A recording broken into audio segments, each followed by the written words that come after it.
Hello everybody, I'm Thomas. Welcome back to another Solo Gaming Sunday. This week, Forbidden Lands edition, where I'll be playing the RPG Forbidden Lands, which I'm super excited about. It's been on my list to play for a while now. So yeah, I'm excited to hop into it. Before I get to it, should quickly note, come down with like a little bit of a cold or something, so if my voice sounds different or if I have to mute my mic to cough or something like that, that's why. I'm a little bit sick, hopefully on the tail end of it, but not feeling bad. It's just, my throat's kind of sore and voice is kind of going. But besides that, all good, and I'm ready to get into a bit of Forbidden Lands here. Yeah, it's a little bit different stream today because I am streaming from my desk instead of my normal gaming table in front of my shelf. So I'm currently standing up, and yeah, I'm looking forward to getting into this game. So yeah, I got my Attack on Titan shirt on right now because yesterday the finale of the show released, and I just got around to watching it earlier today, and it's such a good show. I've read the manga, so I knew it was gonna happen, but the show was just so good. If any of you haven't seen Attack on Titan, highly recommend. I won't spoil anything here, don't worry about that, but it's a great ass show, and I would highly recommend it. Yeah, I just watched it, like, literally, I got done, like, maybe a half hour before the stream, so, so good, though. I mean, this last episode was, like, an hour and a half long. It was basically like a movie, but it was kind of like 3 episodes in one, but, so good, so good. I need to watch it again here soon, because it's good, but there are some parts that are confusing, so, but it's just also really good, so I'm going to definitely watch it, at least at one more time here, probably soon, just to kind of fully, grasp everything, because there also was some differences from the anime than the manga. But anyway, Forbidden Lands. So before I hop into this, obviously a bit different setup for today because I am at my desk, because I am going to be playing on Foundry Virtual Tabletop. So Foundry has a great Forbidden Lands module that has the game system built in, which is great for me because I like Foundry. And I'm really new to Forbidden Lands, so it's nice that I can use Foundry to help kind of speed along some of the process of playing and help keep some of the upkeep and just kind of keep everything a bit more organized. There's also like a lot of like different stuff I need to reference for this game, so it's nice that in Foundry I can have everything kind of in one place. I will quickly note though, for Foundry, you can get the game system for free, but they also have paid modules that you can buy, so then you can get all of the basically all the PDFs like right in the game. Like here's the game master guide right there, and then the player's handbook is all part of the core bundle that you can get for Foundry. And then I've also purchased the Book of Beasts bundle, because that is an expansion that adds a cool bestiary, some extra random encounters, extra GM tools, but mainly it adds solo rules, which is pretty handy to have and reference. So yeah, I am using Foundry. I am using the paid modules.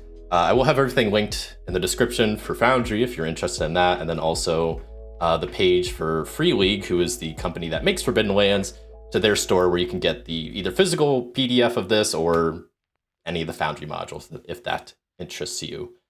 Besides that, I'm also going to be using Mythic Game Master Emulator 2nd Edition, because I like Mythic. And as I was playing through Forbidden Lands, it's not that I felt like I needed Mythic, but I was like, man, I kind of wish I had it. So I started playing with it.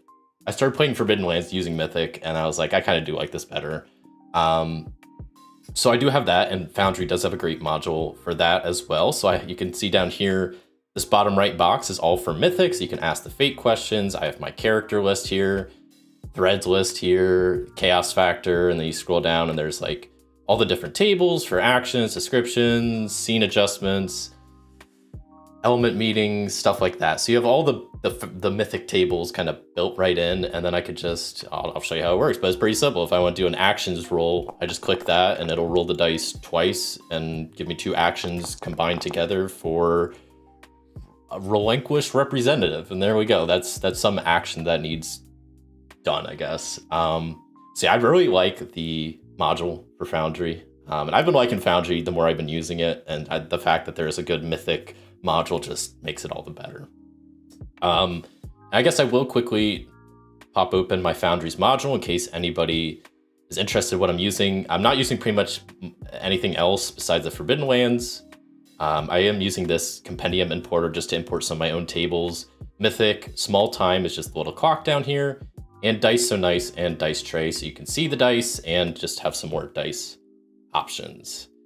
Hello there, Dallas. Have you seen the Mythic magazine about sandboxes? It's obviously not necessary, but it's interesting. I have not. So I started with Mythic 1st edition, and then I got Mythic 2nd edition, and I have like 2 of the magazines.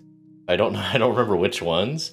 But no, I don't. If you happen to know what issue that was, let me know, because I'd be interested to see about what they say about sandboxes, because this is like a sandbox type game. So yeah.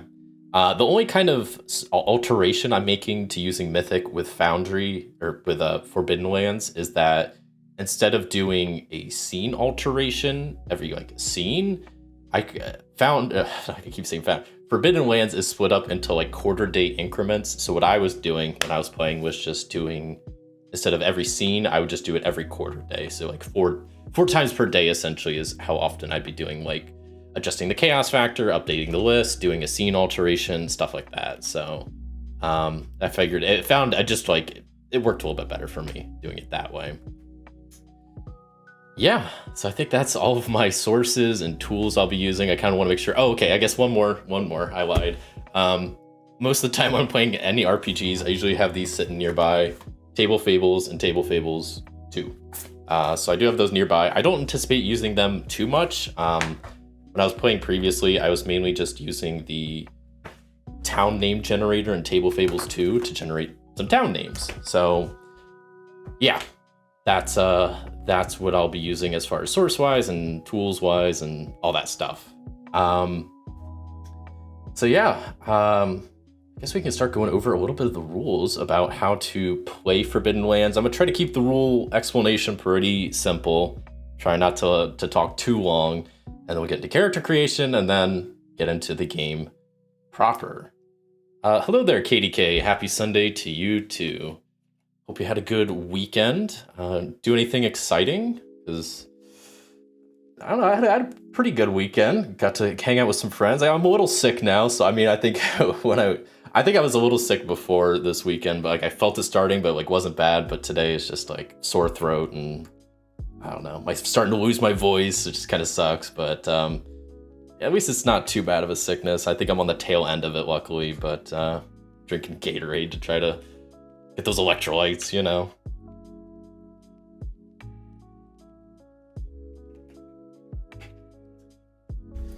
Okay. And so what is nice is, like I kind of mentioned, I do have all the modules for like the stuff for Foundry. So like the player's handbook is all right here in Foundry. So it's not like I have to like switch tabs to go to the PDF or anything. It's kind of all right here, which is super nice. So yeah, this goes a little bit over to like what's going on in Forbidden Lands, but let's start with the introduction here. It says, welcome to the Forbidden Lands. In this tabletop role-playing game, you are not heroes sent on missions directed by others. Instead, you are raiders and rogues bent on making your own mark on the cursed world. You will wander the wild lands, discover lost tombs, fight monsters, and, if you live long enough, build your own strongholds to defend. During your adventures, you will uncover the secrets of dark powers lurking in the shadows, and, in the end, you can be the one to decide the fate of the Forbidden Lands. So that's kind of a little introduction blurb. Besides that, so this talks about players just play different adventures. But like it kind of says, it's not like some typical RPGs, you know, you're just always playing like the good guy, the hero who's going out and fighting for like the king or whatever. But this game is a little bit more different, where it's a wild, wild west kind of fantasy land where it's a cursed land. Blood mist has just risen and it's kind of like every man for themselves. But it's a pretty cool setting, I think. It's pretty unique. It has a lot of lore to it. A lot of it I have not ridden through yet, but looks pretty cool. So what do you do? Well, there's no one to hold your hand and show you where to go in Forbidden Lands. It's up to you and the other players to decide where you're going, and the GM will let you make fantastic discoveries and face tough challenges. But in the end, the stories of the game are created by you, and they are not written down beforehand. You have control over your adventures, lives, and one day, the fate of the Forbidden Lands, and there's plenty to do. So yeah, this game is like a sandbox game. It's a hex crawl type game. As I kind of mentioned earlier, there's like rules for strongholds, so there's rules for like building your own base and stuff, which I think is really cool. And there's also like a decent like crafting system and whatnot, resource gathering, which some people might not like. I'm all about that stuff. So that was one reason I was really drawn to this game. Hey there, Mark Tizzy. How's it going? It's nothing too bad. Being sick is the worst. I agree. I got a bad case of something last week, 2 weeks ago, where I was out for like the whole day with like a bad migraine, and that sucks. But luckily, this recent thing hasn't been too bad. It's just like a mild cold or whatever. Nothing exciting this weekend, just a chill one for me. Well, that's good. You know, I like good chill weekend is always a nice thing to have for sure. Okay, so what do you do in the Forbidden Lands? Well, you can explore the world. So the whole kind of story behind the Forbidden Lands, there was this demonic blood mist that was covering the lands for 3 centuries, draining the life out of anyone who dared to wander too far from their village. And it suddenly and inexplicably lifted. So you and other restless souls like you are finally free to leave your homes and travel far and wide in the Forbidden Lands, looking for treasure and adventures. So yeah, there's this big old map here. It's really cool. It's got like it's got a bunch of different terrains, which is all labeled over here. It's all different hexes and whatnot, which is pretty cool. A lot of it is labeled, which is pretty sweet. And it's pretty nice that this is actually made to be like, the players are made to see this and kind of choose where they want to go. I've heard that this map, you can kind of think of it like this is a pretty accurate map to what the Forbidden Lands looked like before the Blood Mist, which was like 3 centuries ago. So this was accurate before. It's still probably pretty accurate like geographically, but there's probably a lot of stuff different. So you're going to be finding towns where there's no town markers and dungeons, and it's not like what's on this map is all that's there, because it does look pretty barren, but stuff will be popping up and added. And that's one thing that's cool, is there's little stickers that normally they're stickers that you add to the map, but in Foundry they have just tiles that you can like copy and paste over. So if like I find this dungeon, I could just copy it, paste it over here, and now we got this dungeon on the map. And it works pretty easily. It's pretty smooth. Yeah, I like that whole little system. They got just a bunch of little stickers for just random stuff. that you can paste onto the map, which I already have pasted a couple of starting things. I have a town over here and a town down here. I was like, I know I have another one, but I kind of forgot where it was. So yeah, but that's all of that. But let me keep skimming through this. I'm not going to try to linger on the rules too long. I feel like I always say that, and then I always just blather on. But I also don't want to like skip anything important. Hold on a sec.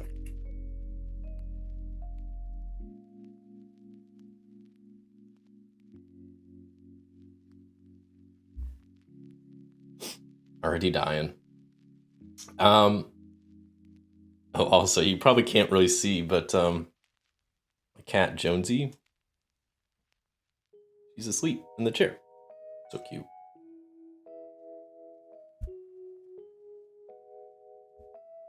All right, so what else can you do in the Forbidden Lands? We could discover adventure sites. That's like one of the main types of adventures. And there's 3 different types of adventure sites. There's villages, castles, and dungeons. And it's just like an exciting adventure that your adventure can visit, filled with intrigue, horror, and treasure. So yeah, those can start popping up on the map.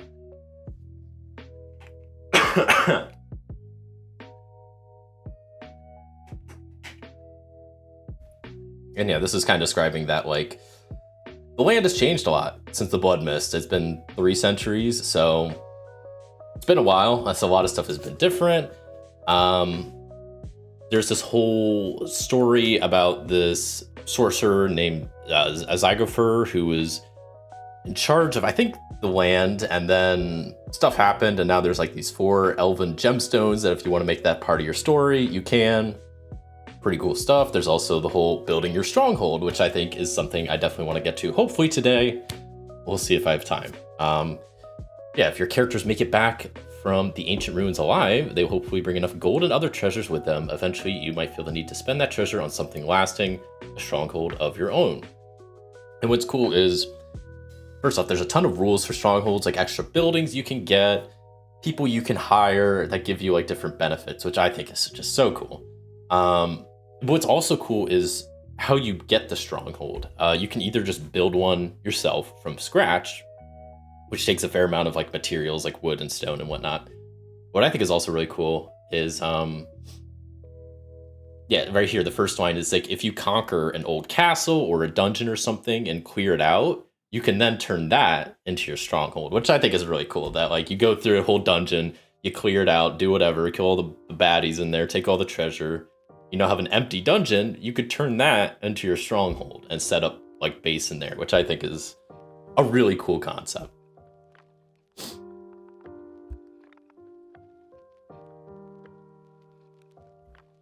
So there's more about Ravenland, which is the original name for the Forbidden Lands, and there's a lot of story and lore behind it. I'm not really going to go much into depth with it, just because I want to keep stuff moving along. But yeah, there was a lot of wars and people battling and whatnot. Like, it used to be, I think the Forbidden Land used to be the area of just like the elves and the orcs, and the humans moved here, and like the land was split, but then the humans slowly migrated onto the other side, and then they tried to take over that side, and then there was like some wars, and at one point like a sorcerer was put in charge, and then this blood mist appeared, and yeah, it was all sorts of stuff. So there's a decent amount of lore.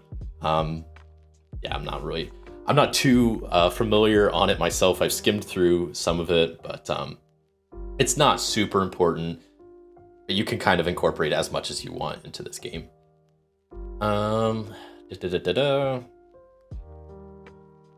guess that's kind of the main thing. What are dice? Okay, if you don't know what dice are, I don't know. They're what does this even say? Okay, no, this just talks about like the different dice notation. Okay, I thought it was gonna actually describe like what dice are. Talks about typical session and start playing. Okay. So let's go over, I'll briefly touch on character creation, but I'm gonna really skim through this because I'm gonna actually, create my characters later, so you'll see a lot more of this. But in essence, characters are, you have a kin, which you can think of like as a race, like who your person is. And then you also have a profession. which is like what you do. You could think of it like a class and like a typical like RPG. You have your age, you have your attributes, which based on your age, you get different amount of attributes points, which I think is kind of cool. There's 4 different types of attributes. So you have strength, which is your raw muscle, brawn, and stamina. You have agility, which is body control, speed, and motor skills. You have wits, which is sensory perception, intelligence, and sanity. And finally, you have empathy, which is personal charisma and the ability to manipulate others. Then you also have skills. So just those are more, your abilities are more broad, and then your skills are more specific. And a lot of them are based off of your attributes. So then you also have talents, which talents are just cool abilities and stuff you can do. 3 main ways you get talents. You get a talent for your kin that gives you some unique ability. You get just talents for your profession that you'll choose one of. And then there's also a bunch of general talents. I guess I could pull them up over here on the right. So you can see here under talents. So kin talents, there's 1 for each kin.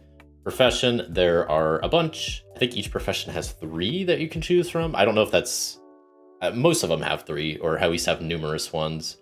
And then you have general talents, which is more general stuff like, I mean, you could be like an axe fighter, a chef, a fisher, a knife fighter. You could be lucky, you could be a pack rat, you could be a quartermaster, a sailor, a tailor, a tanner. Lots of more general kind of abilities and whatnot. And each I guess not the kin talents, but all the other talents have like different levels. They have different ranks, I guess is what they call them. So you always start with like rank 1, and then throughout the game you can upgrade your talents to get higher ranks to do cooler stuff. So that's all that. Each character also has a pride, so it's just something that they kind of take pride in. It's something that like represents kind of who you are. Each character also has a dark secret, and then a relationship with another, like your other party members. Like how do you know your other party members? Like how did you meet? Stuff like that. You got your gear, which is just going to be your standard armor, weapons, and whatnot. And I do like how the gear is done in this game. It's pretty easy. I could pull up the character sheet I'll be using. But it's pretty much like it's pretty basic, but not in a bad way, where everything just has like a weight of either, it's just like a simple number, and then your strength of how much you can carry is based off, I believe, your strength attribute. It's one of the things like Foundry just kind of does a lot of this, so it's like I don't even have to worry about it. It just kind of does this.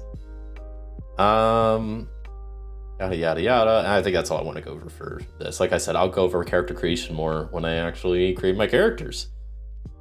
But let's see what's next. Combat and damage, I guess we can touch on real fast.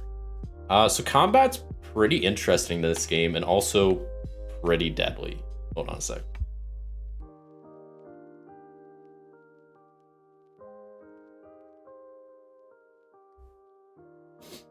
So life as an adventurer is hard and often violent. You can run into wild beasts, malicious raiders, cold-souled rust brothers, and demonic creatures. When someone gets in your way, sometimes you have no choice but to hack your way through them. Combat can be rough for your player characters and can even be lethal. Before you enter combat, you should always ask yourself, is it worth it? So first off, one thing that's pretty interesting about how this game works is initiative. It's a little bit bigger. Also make sure my camera's not covering it up. You sit like up there maybe, and then something like that. Okay. So initiative is not based on any dex score like a lot of other RPGs. In this game, you just take some playing cards, 10 of them, shuffle them up, and then you deal one out to each player. And that's how you do initiative. It's pretty, it's a weird way to do it for sure, but there's some pretty cool things with a whole card-based system that you can kind of do. So number 1 acts first, and you go 1 through 10. If you do a surprise attack, you draw 2 initiative cards and then pick whichever ones you want. Some talents can affect your initiative. The cool thing that one of the cool things that you could do with initiative this way is changing initiative. So your initiative, you never draw a new initiative card during a fight, but you can exchange your initiative card and your initiative for the round with another player character. So it could be done at the start of the fight or at the start of the round, but never during a round. So if you're acting first and your companion's acting slower in the initiative, and you guys you want to swap at the beginning of the fight, you could totally do that, which is pretty cool. And so in combat, there's kind of two main kinds of actions. You have your slow actions and your fast actions. And you could do one of each round. So this is not an exhaustive list of stuff, but here is a pretty good idea of what kind of our slow actions are. So stuff like slashing and stabbing are the two main attack types. You have punch and kick, but those are like your more unarmed strikes. You got stuff like grapple, break free of a grapple, shoot a ranged weapon, persuade, taunt, cast spell, flee, crawl, charge, and heal. Those are all slow actions. Fast actions include stuff like dodge and parry. These I'll talk about here in a second. Those you don't do on your turn. Those are reactive actions, but they still count towards the number of actions on your turn. You can draw your weapon, swing your weapon, get up, shove, disarm, feint. Feint's pretty cool. I'll talk about that in a second.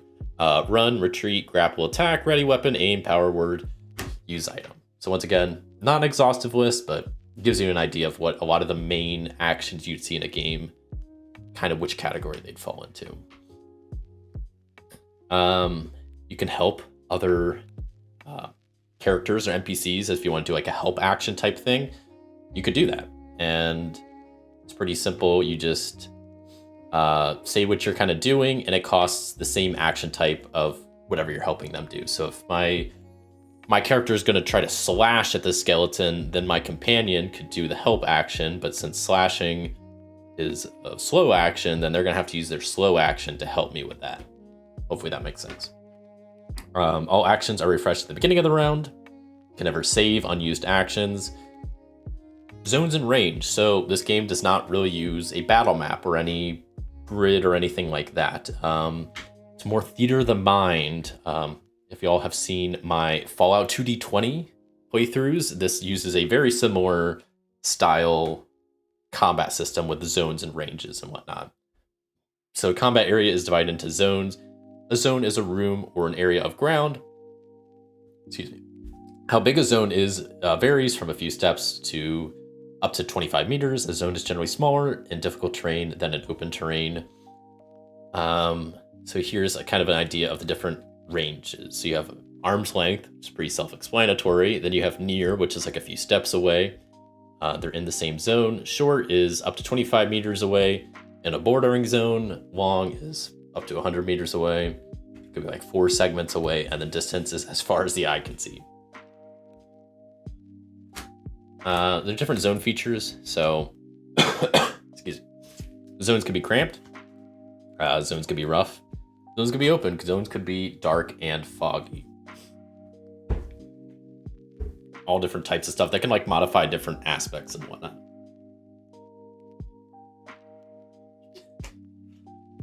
You also have stuff like borders and lines of sight. So your line of sight could be blocked or obscured, and those have different effects and whatnot.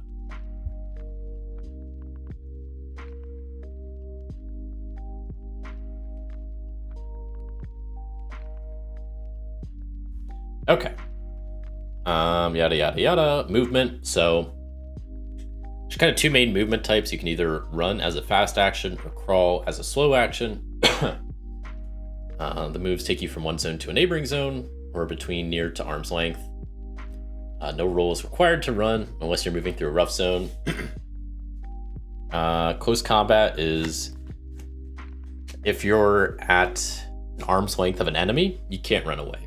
Instead, you must use the retreat action. There's stuff for doors, how they work. Fleeing combat, so you have to kind of, if you're losing a fight, you have to do a retreat, and basically, well, if you're at arm's length, you have to do a retreat, and then if you don't have any enemies at arm's length, you roll for a move, and then if you're successful, you manage to get away. So there is rules to kind of flee from combat, which is nice because combat can be deadly. There's rules for ambushes and sneak attacks, which I'm just gonna, it's not super important to talk about right now. Close combat though, this is kind of the meat of a lot of combat in this game. So when you attack in close combat, you use your melee skill, which is one of the skills on the character sheet. Close combat happens when you're at arm's length, and some weapon you can attack from near distance. So weapons are weapons. So when you enter close combat, it's wise to have a weapon in hand. Weapons give you a gear bonus for your roll. They also increase the damage caused and allow you to perform actions that would have been either harder or impossible without a weapon. You can carry a shield, allows you to parry attacks with it. You can also shove. Stance is just kind of your stance, and it's whether you're on your feet or on your tuchus. So if you're standing on your feet, you're good to go. But if you're prone, you must spend a fast action to get up. The exception is you pretty much can't do anything while prone except shove. So, and while you're prone, any attacks against you get a +2 modification. So you probably want to get up. Reactive actions. So this is what's kind of interesting about combat. So when you attack an aware opponent in close combat, they can either dodge or parry to avoid being hit. The defender must declare they're going to dodge or parry before you roll the attack. I don't know if they actually roll. Let me see if but then you dodge or parry called reactive actions, so they're performed immediately. They break normal initiative. However, they do count towards your available actions. So if you parry early in the round before your turn, then when you get to your turn, you cannot take a fast action, since doing that was a fast action. That's just pretty much what I was saying. Yada, yada, yada. Okay, so this is going a little bit in detail of some of the actions, which I'll kind of just quickly gloss over.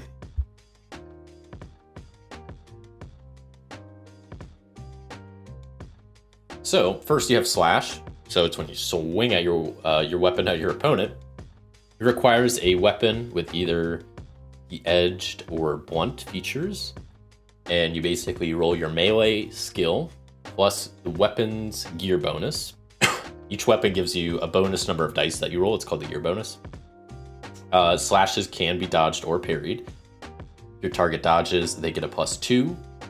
If you hit, your opponent takes the weapon damage on their strength. So it's this is kind of a weird thing about this game, which I still haven't gotten used to, is there's no HP, which is kind of weird. Weapon attacks damage your strength ability. And we'll kind of get more into that here. I think it's the next little chapter or whatever.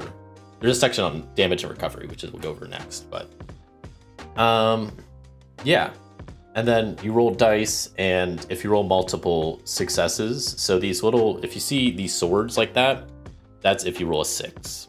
And pretty much all the rolls in this game, they only matter if you get a 6, which is the swords, or if you get a 1, which is the little skull. So if you roll multiple 6s, then the damage is increased by 1 for every 6 you rolled.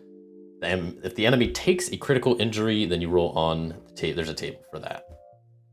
Slash works pretty much the same way, but it just anybody that tries to parry it will get a -2 penalty. That's pretty much it. Excuse me. There's rules for grappling, punching, kicking, yada, yada, yada. Fast actions. I'll quickly talk about some of these.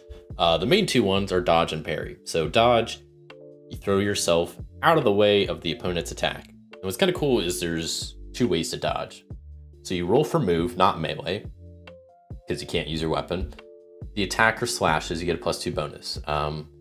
Every 6 you get eliminates a 6 from the attacker's roll. Any excess has no effect. When you dodge, you fall prone. So kind of makes sense. If someone's coming at you, you're literally jumping out of the way, you fall onto the ground, you're prone.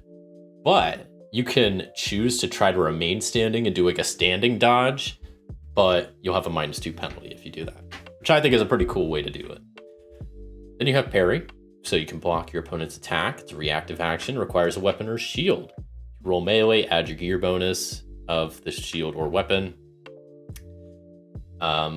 Some weapons have the parrying feature on them, and if it doesn't have that, you get a -2 penalty.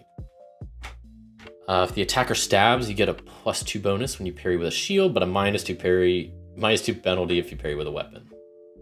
And there's a nice little chart here that shows you kind of what bonuses or modifications you get depending on what. So if you're pairing with a weapon and it's a stab, you get a -2 or yada, yada, yada. So nice little table there that kind of describes all that.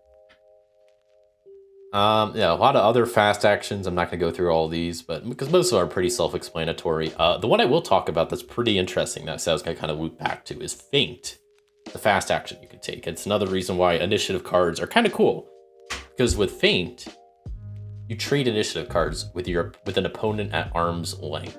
The new initiative order takes effect the next round. No roll is required, which I think is a kind of a cool system.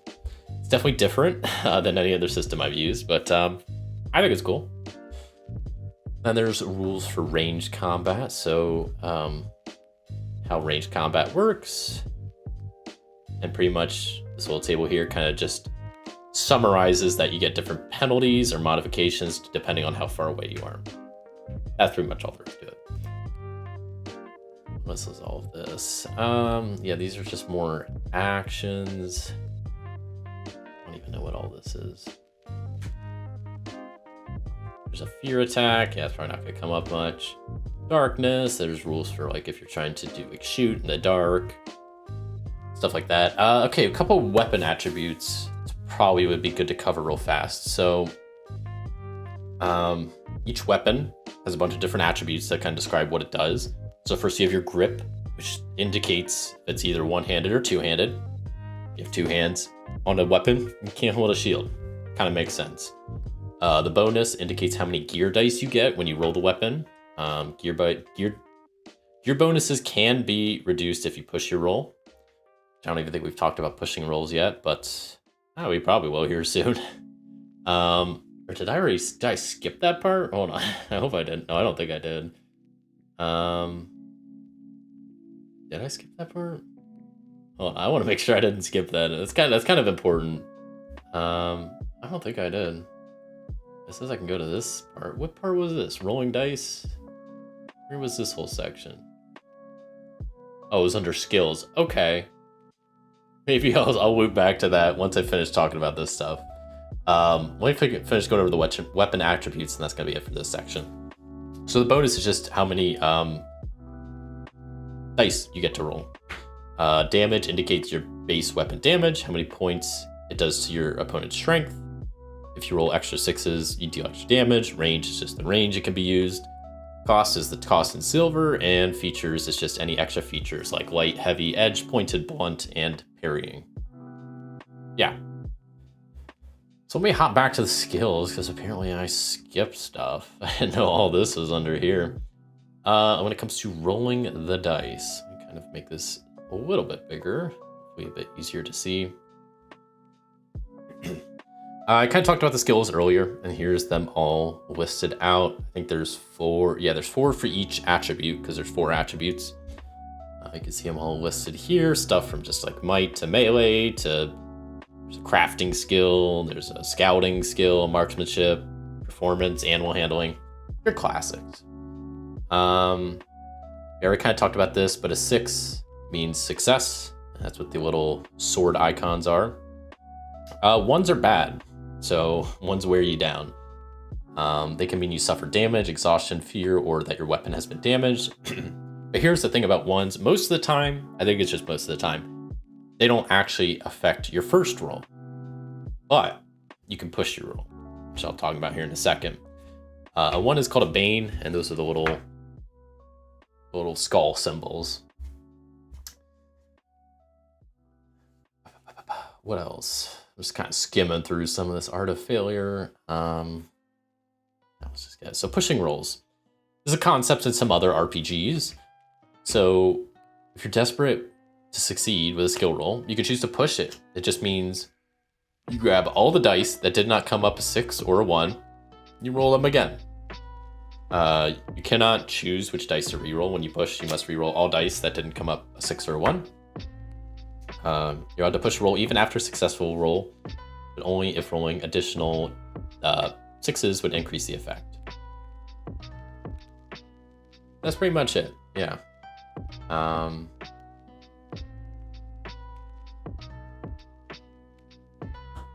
trying to make sure there's nothing else I need to talk about. What else we got? So yeah, I guess after you push, hold on.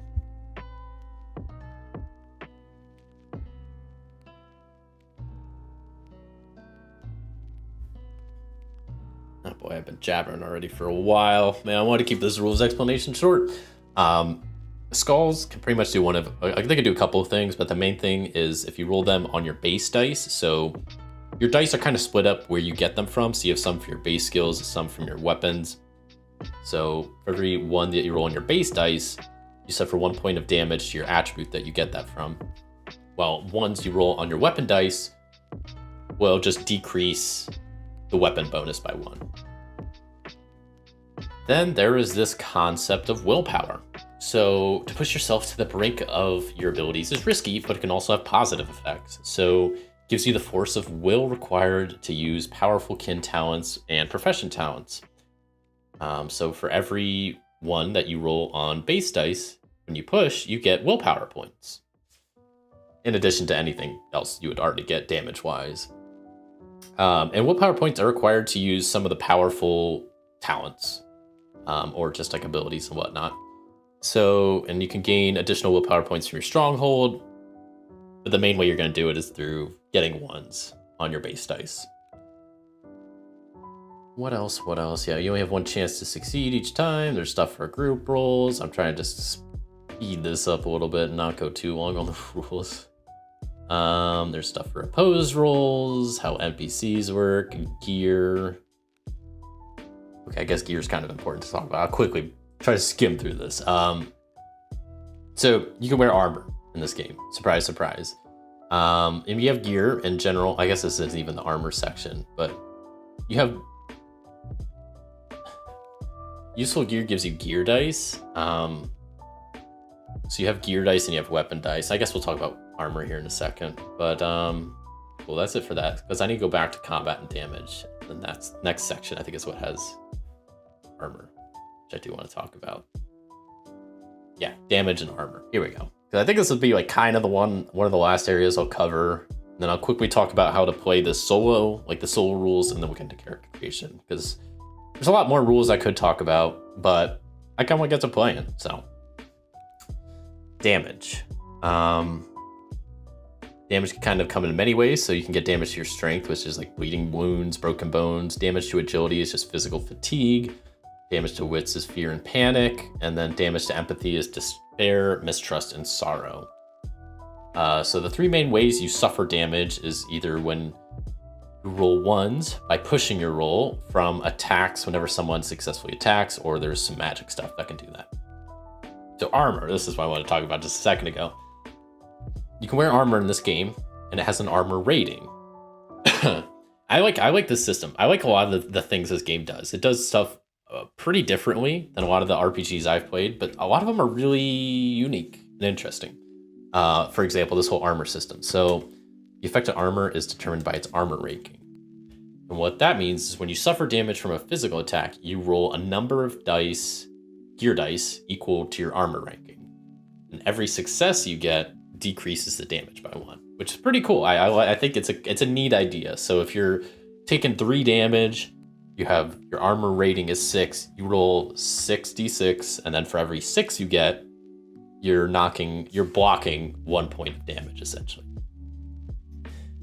If any damage penetrates your armor, its armor rating is decreased. Every one you roll reduces the armor rating by 1. And then if armor absorbs all the damage, then ones have no effect. And there's also helmets. Yeah, there's cover. This stuff is also very important. Being broken. So because you don't really have HP, you just have your attributes, and then those go down over time. When your attribute score reaches 0, you're broken. This means you are put out of the action in one way or another. Exactly what that means depends.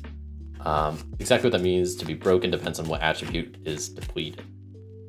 So if your strength gets knocked out, you're just knocked senseless. If you're not dead, you can only crawl and mumble through the pain. You cannot perform any actions. Agility, you just collapse from exhaustion. You can only crawl and wheeze. You cannot perform any actions. Wits, you're paralyzed by fear or confusion. If you're made conscious, you can run to a safe place, but you can't perform any actions. Or empathy, you break down in despair, self-pity, kicking and breaking everything around you. You're uncommunicative. That's a weird word. Until you've recovered a point of empathy. So coup de grace. This is another thing that's kind of interesting. So an opponent who has lost all their strength and agility is defenseless, or agility is defenseless. If it's an intelligent being, meaning it has any wits, and you want to give them a coup de grace and kill them outright, you must fail an empathy roll. If the roll fails, you must spend a willpower point and suffer 1 damage to empathy. Because killing in cold blood is not as easy as you might think. You have the cold-blooded talent, you can kill defenseless enemies, no problem. But once again, I think it's a really interesting system that if you're just killing mindless zombies, you can whack them down day and night. But if you're getting mugged by somebody and you're trying to kill the person that's mugging you and they're like a human, you're not going to be able to just kill them. You're going to have to fail an empathy roll, spend a willpower point, and then you're taking a damage to your empathy because you're just killing in cold blood. Maybe not without reason, but you're still killing when there might be other solutions. So once again, kind of a weird system, but I like it. It's pretty cool. Recovery. So there's a healing roll that you can make. Slow action to heal stuff. But the main way you recover is just resting and sleeping. This assumes you're not hungry or thirsty. Yeah, there's hunger and thirst in this game. Yep. What else? Conditions. So yeah, this talks about hungry, thirsty, sleepy, cold. You can get all of these in this game because that's all stuff you have to kind of keep track of. Social conflicts. I don't know, it's not that important. Poison, diseases. Advanced close combat. We're not doing that. So I think that's not all I want to go over the rules. I quickly, like I said, touch on some of the solo rules from the Book of Beasts expansion. There's not too much here, so I'm really not going to try to dwindle on this for more than like 5 minutes. And then I'll start getting into character creation, and then we'll actually start playing the game. So how it works in solo adventures, at least this is the way this book recommends it. Obviously, solo RPGs, you can kind of do whatever you want, you're playing your own game. But how this recommends doing it is you basically have 2 player characters, but you have one that's like the main character that has like main character syndrome. And then you have another one that's like a companion. And you kind of just play that way. And this says about how you modify, what you change during character creation for this stuff. Companions are basically like normal characters, but there's a couple of things just to make them easier. Like you don't worry about willpower points. They can't push their rolls. They should rarely roll for themselves. Instead, they should just give the help action most of the time. Stuff like that. And then there's a bunch of rules for character creation, which I'm not really going to get into. But this is the main part I wanted to go over, was journeying for one.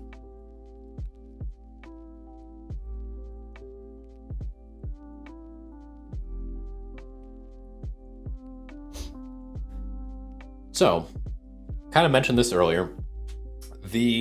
Each day is split up into quarter days, and that's kind of how time is tracked in this. So a lot of the hex crawling is done in quarter days. If you're just chilling out in an inn, it's done in quarter days.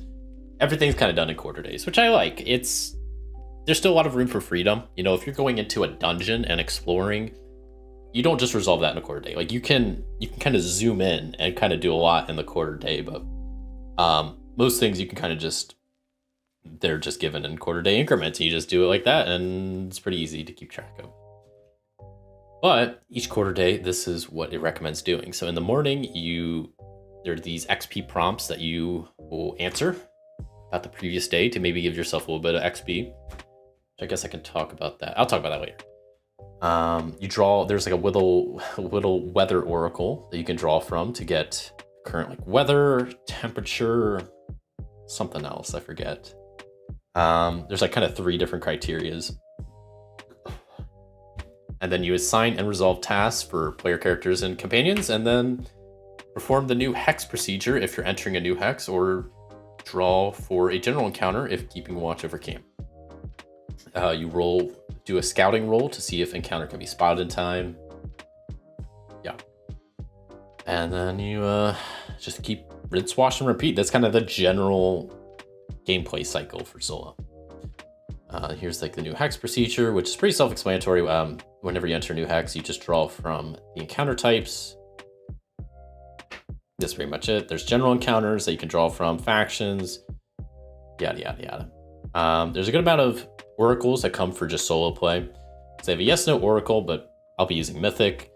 Helpful hazardous oracle, these are a lot of the tables that were surprisingly not in the Foundry module already. So like I had to manually create a lot of these. So like the helpful hazardous I made.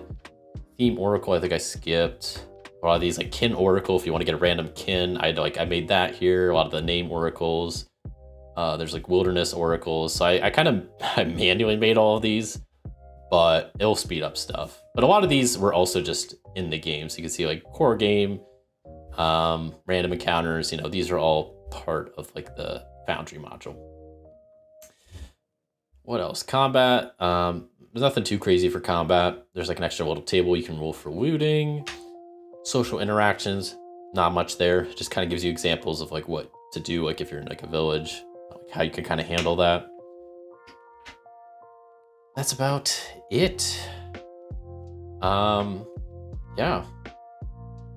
So I guess we can get to character creation. So, took me a little bit longer than I anticipated, but that's normally how it goes with the rules. I don't want to leave anything important out, but I don't want to like sit here talk about rules all day because I don't think anybody wants that. So, in the core game, there is this extra little PDF. I call it little. It's like a 40-page PDF called Legends and Adventures. And in that system, in that little PDF, there are extra rules because there's like a normal way you make characters in the game, but then this PDF provides a more different way to do it, like kind of a more random way, which is what I'm gonna do today. Unfortunately, a lot of the PDF isn't in Foundry, but I kind of took a picture of one of the things. Let me see if I can remember. Here it is. Oh, and my camera's covering it up. That's great. I forgot about my camera. Put that right there or something. Hopefully that's kind of wide enough. Maybe I'll... Oh, that didn't help. So here's kind of the checklist to make a character with this Legends and Adventures thing, which looks like a lot. It's not that bad. And I'll try to speed through it because I'm gonna have to do this for my character and I have to do this also for my companion, but there'll be some modifications along the way. Which maybe I should pull this up just so I kind of remember what's going on. Shrink it down. So I think I just give him one additional formidable event, and then I can change out one of my feats for lucky, or talents for lucky. I think that's pretty much the only differences.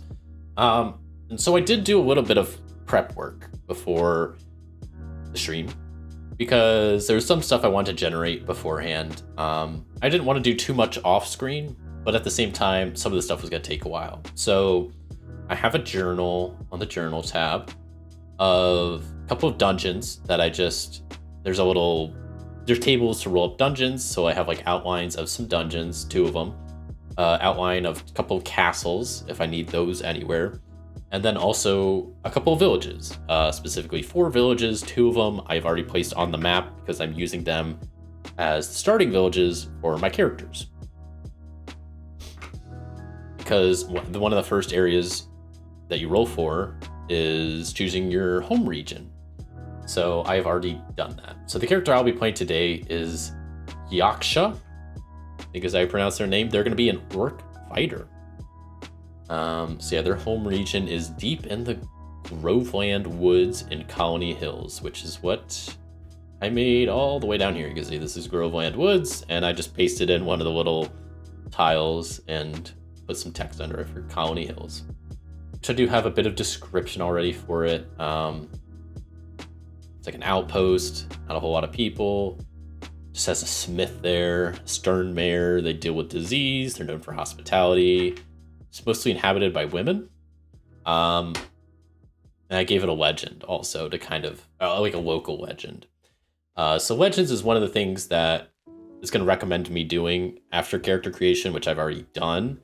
Is I've created a couple of legends also. I gave one to each village that has like as like a local legend for just stuff going on kind of nearby. And then I created this third legend that'll be kind of the legend that my character is going out on. Like, this is kind of what the whole story is going to start with, is kind of following this legend and trying to see what I see. And that's going to be the kind of driving force of me going out into Forbidden Lands, and probably how I met my companion.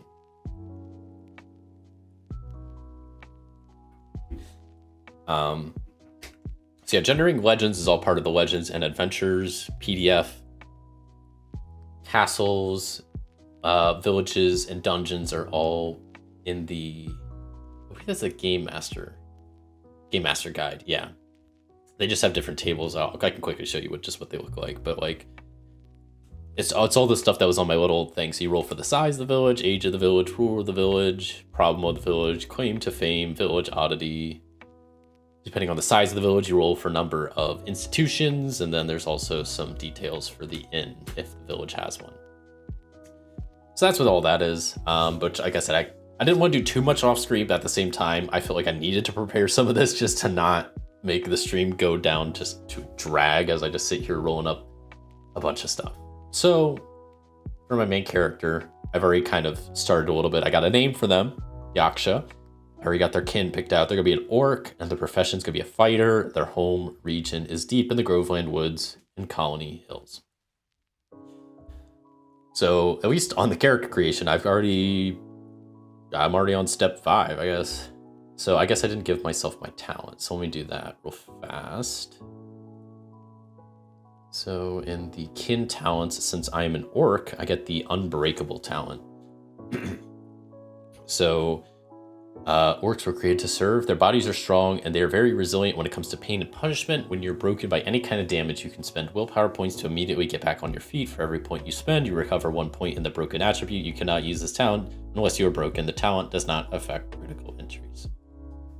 Pretty dang handy. So that's my talent.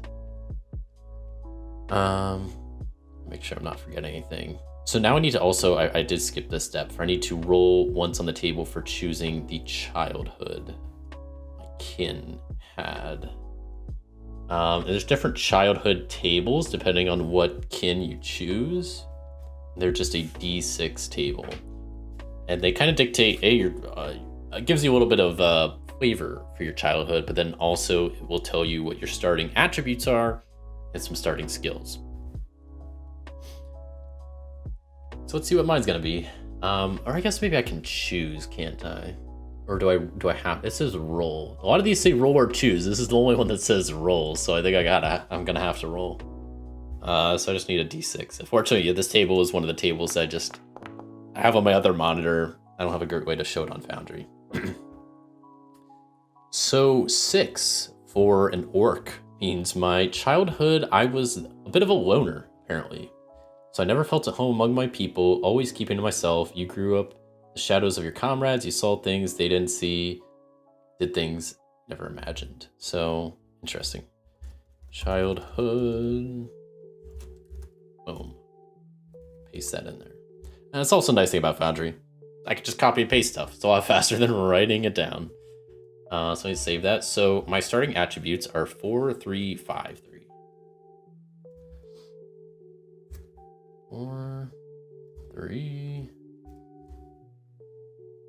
5, and 3. And then my starting skills, or I have a 1 in melee, a 1 in scouting, 2 in insight, and 2 in survival. Cool. So now on this whole step, little checklist, I'm down to step number 5. So I already chose my profession. I'm a fighter. And I'll quickly show you that. Find where I'm trying to go here. There we go. Adventure. Actually, no, that's not what I want. I think I need talents. No. Yeah, talents. So I'll pull up the fighter's talents. There's 3 different ones. Path of the Blade, Path of the Enemy, and Path of the Shield. I'm definitely going with Path of the Blade, which is pretty nifty. You are one with the blade. You practice with your weapon every day and know all of its qualities as if it were part of your own body. So at rank 1, whenever I hit with a close combat attack, I can spend willpower points to find a weakness in my opponent's armor or natural armor, just so the armor has no effect against my attacks. Pretty neat. Pretty neat. So I'll go to items, find Path of the Blade, and add it to my talents real fast. Cool. I'm on, let's see, step 6. I feel like I forgot a step. I think I got everything now. Triple check it. Yeah, no, we're on step 6. So I need to, there are these tables that you can roll on for formidable events. They're based on your profession. So I will be rolling on that a number of times. Probably 3 times, because you roll once, and it's kind of dictated on your age. So you can roll once, at that point you're young. On solo, you roll twice for your young years, and then every time you roll again, you kind of get older. So if you roll 3 times, you're an adult. 4 times, you're old. And those are the kind of different. You can either be young, adult, or old in this game. So let me roll this up real fast. So first roll on my formidable events as a young orc is number 4. So I was on horseback.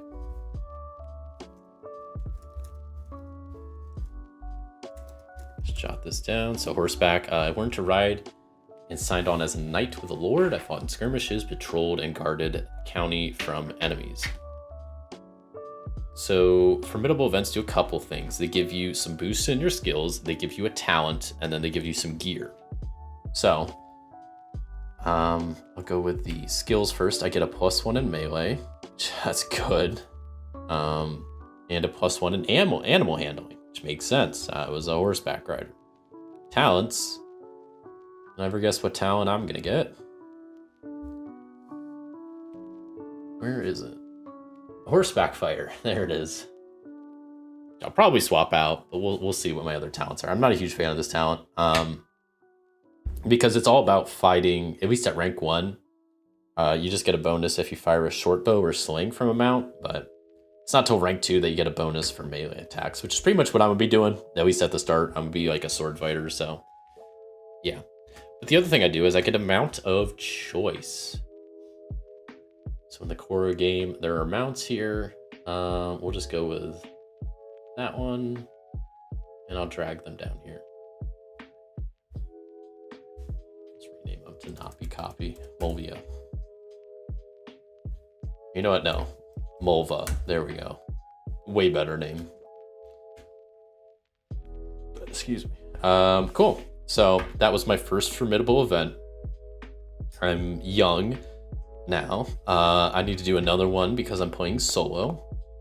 So that is 5. So I was a scout. Let me paste this into my little notes here. So I signed on with a band of soldiers. I was placed in the vanguard as a scout. You were taken. Your task was to spot the enemy before they spotted you, and you were good at it. Maybe something happened to your companions. Maybe you weren't paying attention just that once.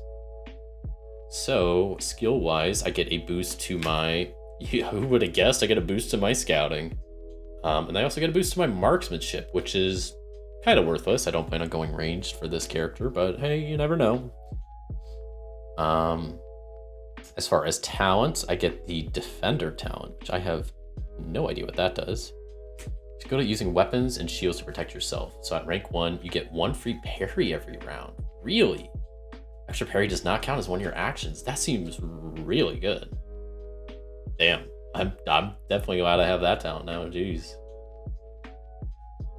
Okay. Oh, and then I receive a light crossbow and a 12. Excuse me. A 12 resource dice for arrows. So gear. Gear. Ranged weapons. What was it? A light crossbow? Oh, light crossbow. So that is something I guess I didn't talk about. I did a brief rules explanation. So there's a couple of resources your character has down here. Food, water, arrows, torches. And then once again, the game does something interesting, which I kind of liked, is that you don't just have, like, for food, it's considered like rations of food. You don't have like 4 rations of food or 2 rations of food. You have a dice number of rations. So you have D6, 8, 10, and 12 are your different options. I'm kind of blanking on exactly how it works. I'm pretty sure it's like when you consume that, you roll that dice, and if it's lower, if you get a 1, then it decreases. I'm pretty sure is how it works. Maybe I can triple check that just so I'm not talking like a complete idiot here. Like I said, I'm pretty new to this game, so I'm still learning stuff. I don't even know where that would be. Genuinely no idea where in the rules that would be if I didn't already see it earlier. Thought it'd be in the gear section, but clearly not. No. I guess it's not that important. We can maybe just keep moving along. Yeah, I'm not seeing it anywhere, but it's something like that. I'll find out at some point here soon. I'll try to dig it out. But yeah, I guess I start with a D12 resource dice of arrows. Cool. Okay, so those are my 2 from my young years, and then I'm an adult work, so I need to roll once more for another formidable event. That is a 3.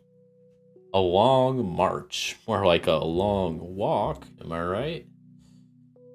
Okay, so long march. You were assigned as a soldier and marched along across the Forbidden Lands. You barely remember what you fought for or who your enemies were, but you remember how the blood mistook your friends one by one. Sounds like a very good time. So I have +1 to survival and +1 to healing. So I'm to 3 survival. That's pretty good. I'm at 1 healing, and then I get the talent Pack Rat, which I'm not a huge fan of, but I guess it's better than nothing. It just lets me carry more stuff, so it's nothing crazy.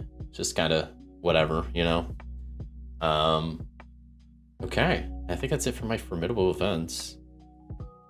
Okay, so since I'm an adult, I have to lower one of my attributes by 1 because I'm starting to get old. Not as spry as I used to, so I'll bump down my wits because I don't think I'm gonna need 5 wits. And then I go to step 10, which says I can redistribute 1 attribute point of your choice, which I'll definitely maybe I don't want to make my empathy too low, but I want to bump up my strength 1.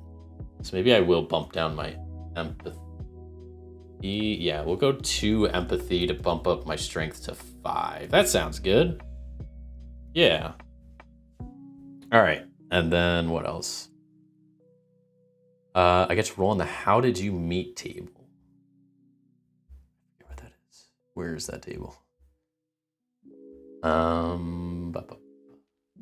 It's in here. Guess not. Where is this table? Hold on. I'm looking. I don't. Hopefully that didn't mess up the stream when I do whatever I just did. How did you meet table? Where?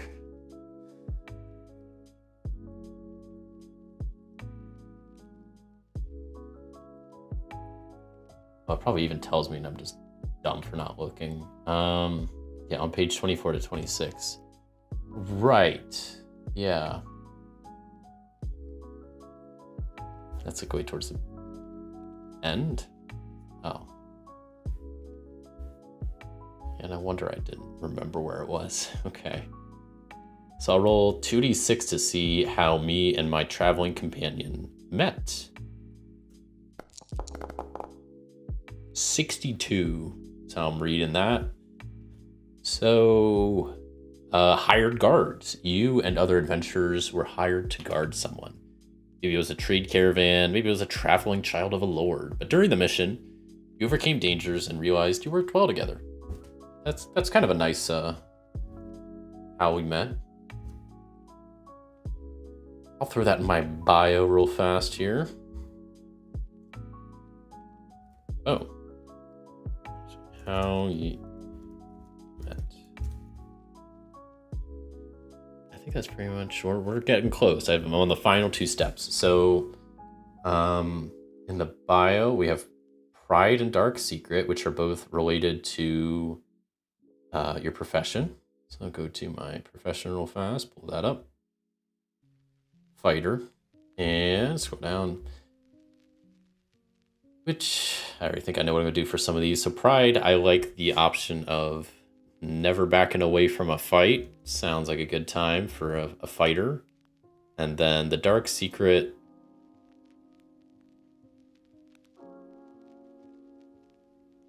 maybe we'll make it that secretly I enjoy inflicting pain and injury on others. It's messed up, but that's why it's a dark secret, not just, you know, something I tweet about. Okay, so final step is to start the game with silver and resource dice according to your profession description, and I just closed that out. So I get D8 food, D6 water.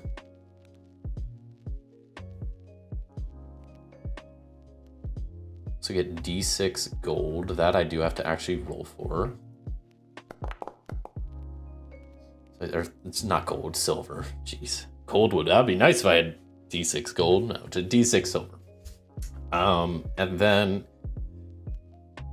it doesn't say to do this, and I tried to look around online for an answer, and I'm just gonna play it this way. It says, you know, you get your gold and your resources, but it doesn't mention your gear, which I don't like.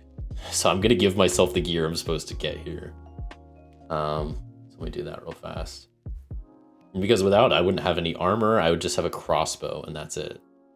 Well, I guess I probably forgot to get myself items from my other... Shoot, I definitely did. One of my formidable events, I forgot to get myself items. My long march. Yeah, I was supposed to have a tent, a cauldron, and a hand axe. Whoops. Myself a small tent. Cauldron. Hand axe. Boom. One of the nice things about Foundry is I could just search up items like that, throw them in there, and we're all good. One-handed weapon, I'll go with a long sword. Maybe that's one-handed. Just double check now. If it's sure. Yeah, it's one-handed. Cool. What else do I get? Studded leather armor. Boom. One other item of your choice from the trade goods. Oh, of all this stuff?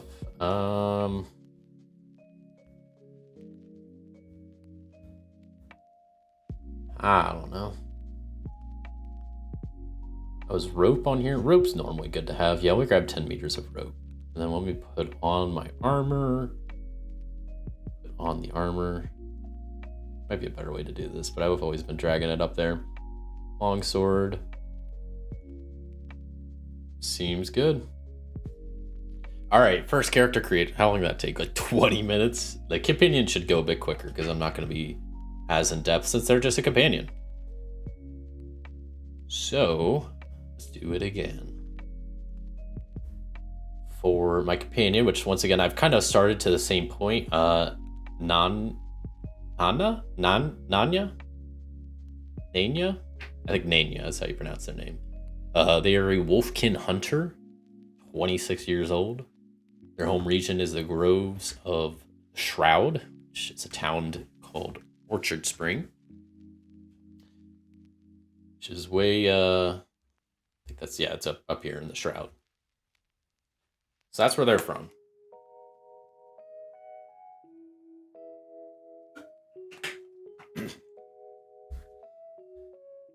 So let's quickly try to create their character. So let me quickly roll for their childhood first. So childhood for a wolfkin. D6 roll for that. And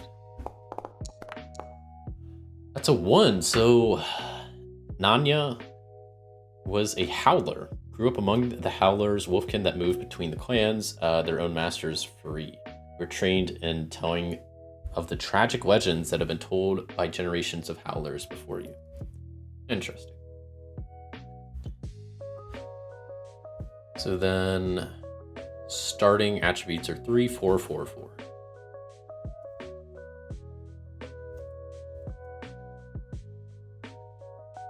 Three, 4. So there's a little faster way to do this. 4. Ah, shoot. 4. There we go.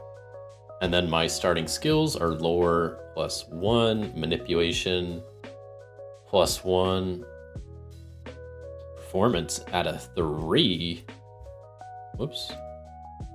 Didn't mean to do that. And survival at a 1. Cool. That's all done. Home region's done. Childhood's done. Profession's done. I guess I didn't give Anya their talents for their kin or their profession yet.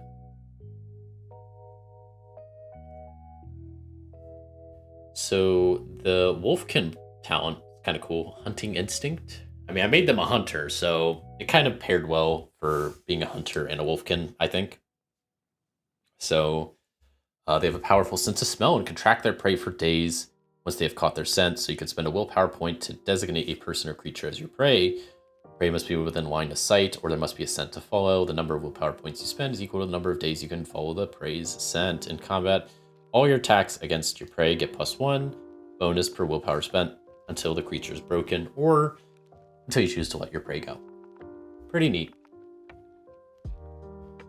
Then let me pull up the... I remember where everything is. Here we go. No, that's the wrong area. I'm dumb. Talents. Hunter talents. I have no idea what the hunter talents are.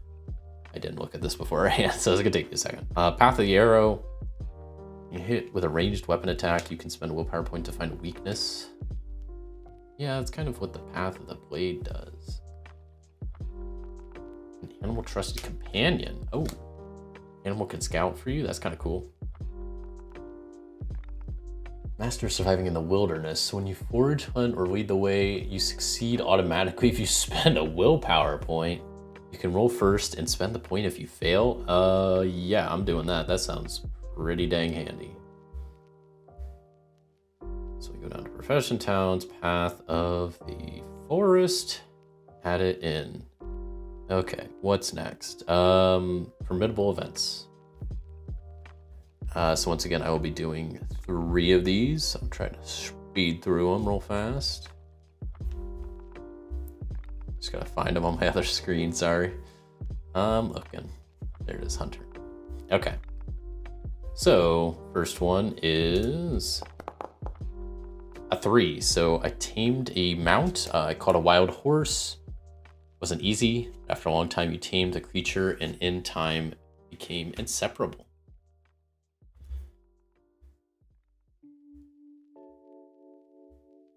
Okay, there. Events. Tamed a mount. So because of that, who would have guessed it? I get +2 to my animal handling. I have the horseback archer talent. Go back to general talents.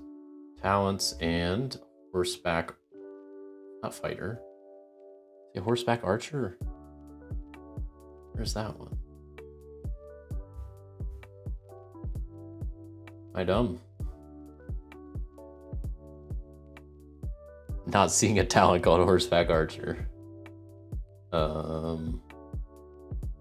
like one of these. What?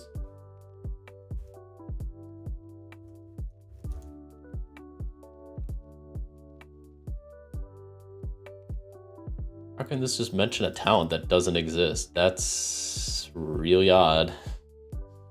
I can't say I've had that happen. I guess I'll give him the horseback fighter. Maybe that's what they meant to put. That's just like a typo. That's really weird. I also receive a mount of my choice. It can't be a war horse. And I get a staff. Good as a staff. I mean, I'll take it, but I mean, it's an odd choice. For my mount, go with good old Splendor. Cool, we each have a horse. So that's kind of nice then, because I was worried. I was like, if one of us has a horse but the other doesn't, then we're just going to kind of use the horse for like putting stuff on them, items to carry, because I don't think two people can ride a horse, at least in this game. Rules is written. I don't think there's stuff for that, but whatever. First formidable event done. Next up, we have 1. So I hunted a beast. The hunt was everything. You track the beast over land, water, mountains. At times, the roles were reversed. Maybe at times you were the prey, question mark. Okay. Pretty good fun events. So that gives me a +1 to melee and scouting. Oops. I just did something. And then also I get the spear fighter talent.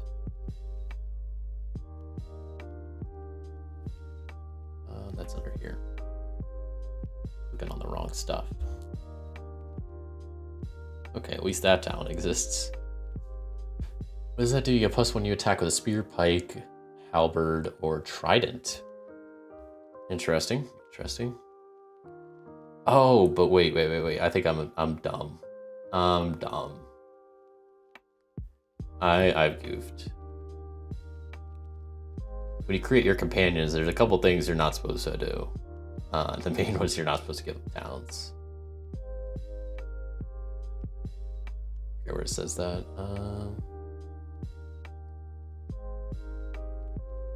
Yeah. Choose their profession. Don't give them talents. Give them an extra formidable year. Whoops, this whole time they're not supposed to have talents. Easy fix. Okay. And they get a short spear and a bear trap as their starting gear. Short spear and a bear trap. Sweet. And I gotta do one more event for them, and we're hopefully close to being to actually start playing now. 5. Yeah, so I worked as a guide. You owned your talents as a guide to those who paid no most silver. You led caravans of peddlers, troops of soldiers, curious adventurers. You learned to avoid the blood mist and live off the land. Neat. Okay. So I get a +2 to scouting. Where's my scout? There it is. I receive a tent, cauldron, and a knife. Tent. Let's do a small tent. Ah, shoot. Okay, gotta fix that. Tent. Cauldron. Just a normal knife? Okay. Cool. That's all done. So then I need to lower one of my things by 1.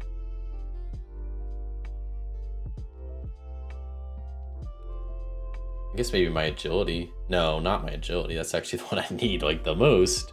I guess maybe my strength. I don't really need good strength because I'll be like mainly doing ranged attacks and whatnot. So yeah. So that's good. What else? I feel like I'm forgetting something else. That's it. I think that's it. Just their final. I already did how you met. I'm not going to give them a pride or a dark secret. And I just have to give them their starting gear, I guess is the last thing. Go to your adventure. Go do hunter. See what they get. So gear, they get D8 food and water, D10 arrows, a bow or a sling. We'll go with a bow. What type of bow? It just says bow or sling, but I don't know if longbow or short bow matters. I assume longbow does more damage, right? Or is it just for long distance? Seems like it's the same. Yeah. We'll go with a short bow. 2 items of your choice and D6 silver. Okay.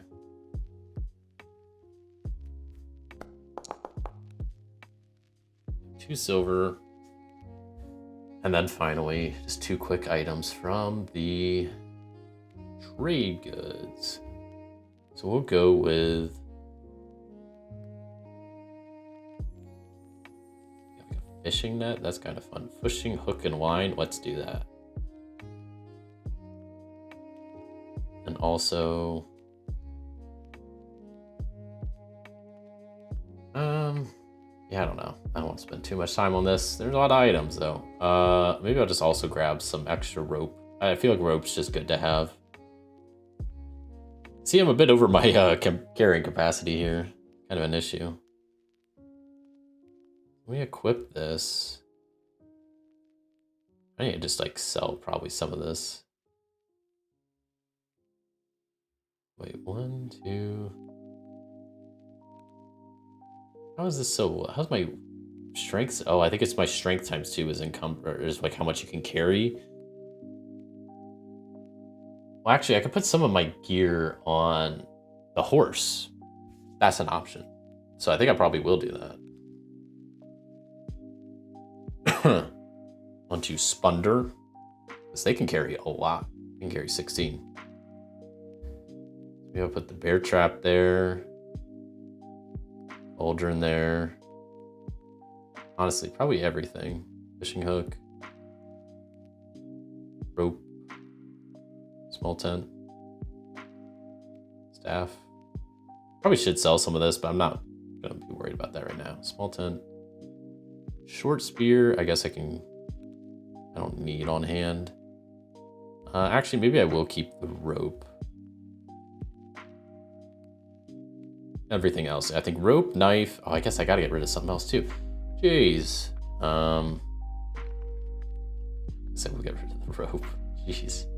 Can't carry anything. My goodness. That kind of sucks. I do have arrows, right? Okay, cool. All right. At this point, character creation is done.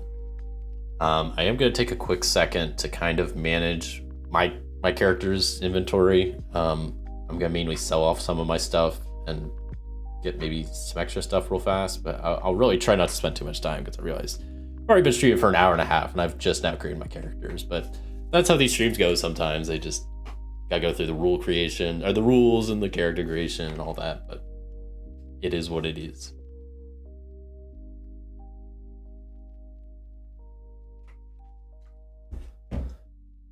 Okay, let me quickly sell this stuff. Cauldron, 18 copper, that's it. Get rid of it.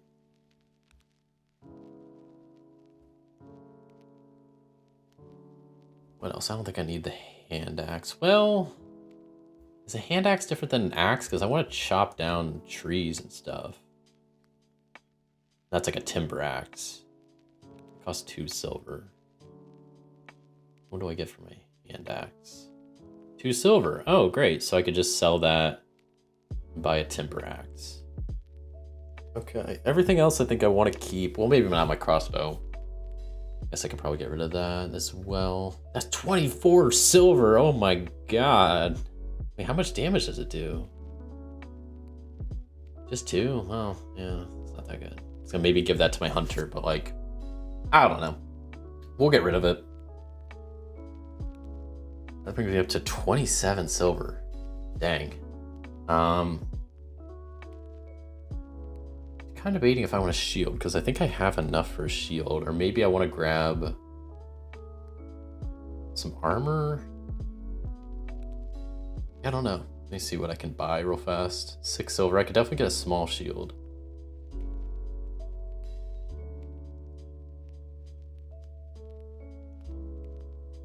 Or a large shield. What about a studded leather cap? And armor's not as expensive as I thought. 6 silver for some studded leather.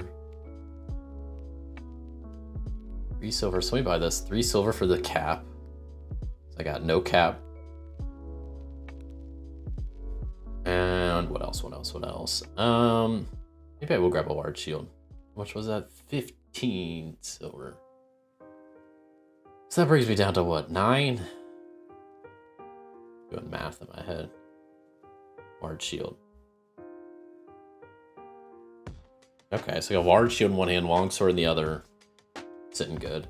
I guess real quick, I know I said I was gonna do stuff for them, but they might need some like armor. Maybe they can buy them some armor.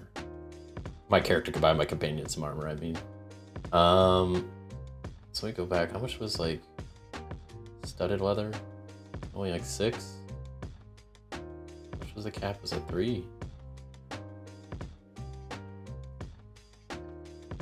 Why don't we spend the 6 to get studded leather armor for them? So no armor would be probably pretty bad. Oh, they're gonna be over there carrying weight again. What if I get rid of the knife? How can I only have 4 carrying weight? That means I can literally carry nothing. You know what? Maybe I'm gonna give me 3 strength instead and bump something else down because this is gonna get annoying.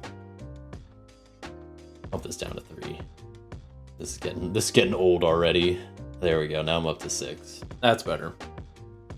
Okay.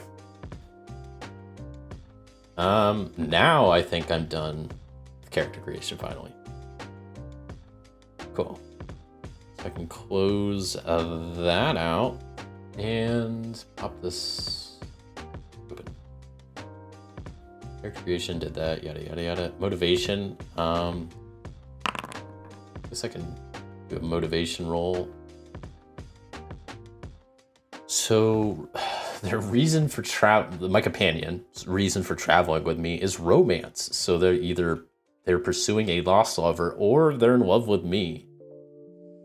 It's not how I thought my Forbidden Lands was gonna go, but okay.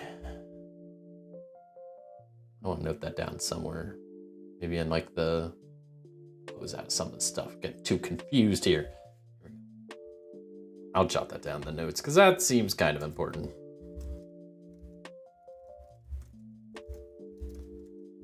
What did it say? I couldn't. No.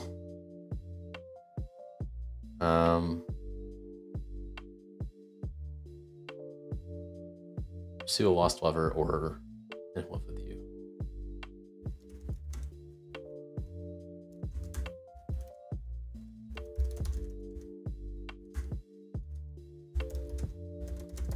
Good enough. Okay. That's all done. The final thing that kind of needs done is we already did the how did we meet. We were guards together. I already have a legend created, which is, I'll talk about this legend real fast. The one that's gonna be kind of like the thing that's driving what we're doing right now, I guess.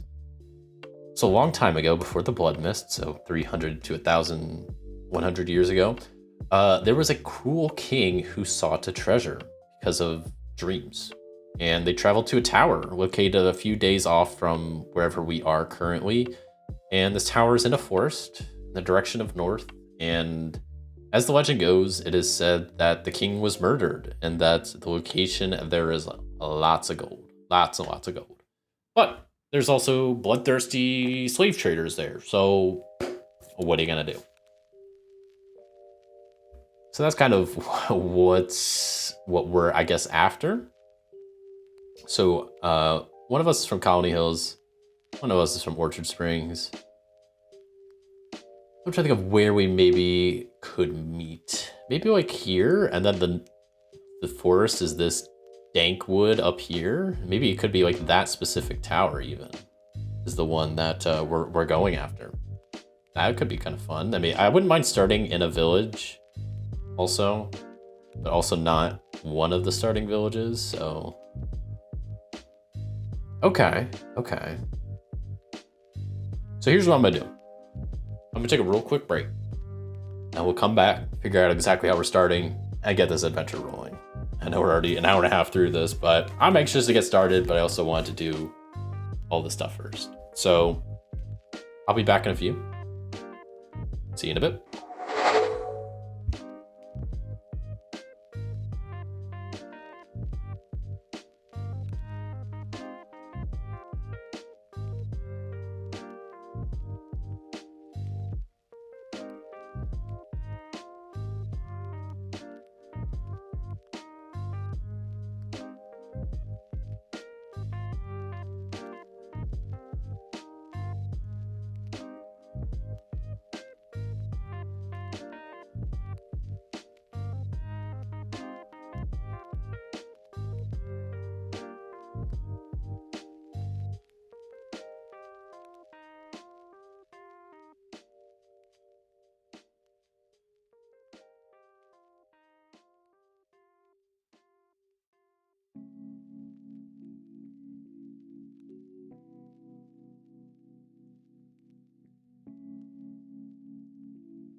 Hello everybody, I'm Thomas. Welcome back to Solo Gaming Sunday Forbidden Lands Edition.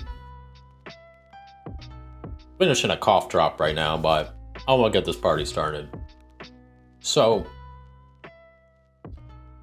I want to figure out, first off, where are our mighty heroes starting? My orc fighter Yaksha and the wolfkin companion traveling alongside me, Nanya. I forget how I'm pronouncing their name. Nanya? We'll go with Nanya. I'll probably pronounce it 3 different ways throughout the stream. And Nanya's reason for traveling me is romance. Either a lost love or because they're in love with me. And I kind of like the idea that her, so I guess I didn't mention that. I mean, it makes sense. My orc fighter is a guy. Nanya is a girl. You know, not that she couldn't be in love. They couldn't be in love with me if it was, you know, 2 guys or 2 girls or whatever. Not saying that's not allowed, but in this case scenario, yeah, my character is a guy. Companion's a chick. But I like the idea that, because the whole reason we met was we were hired guards. And one of the things is just like a traveling child of a lord. So I kind of like the idea that whoever we were guarding is maybe who she fell in love with. Because I don't really like the idea that's me, but maybe it is me. Who knows? Who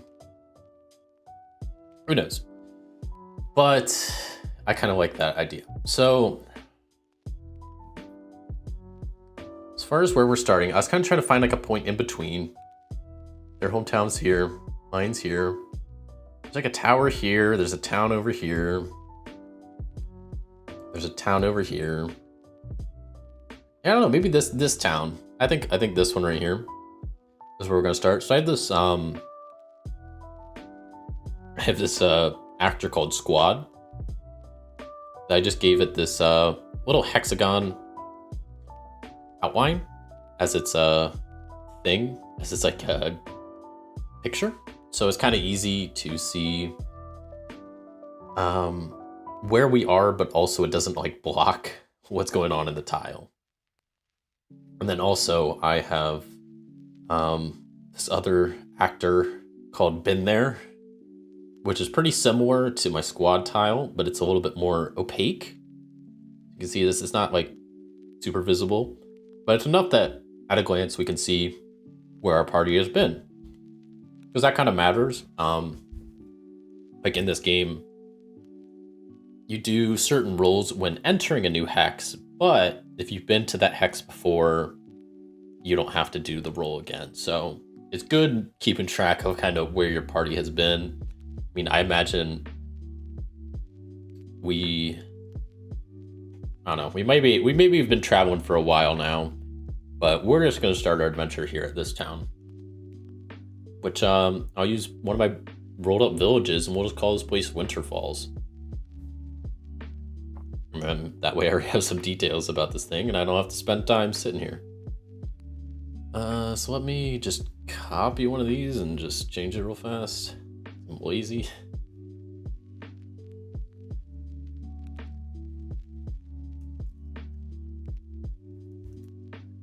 There we go. Winter Falls. Even though it's not in a snowy biome, but whatever. So that is where our party is started.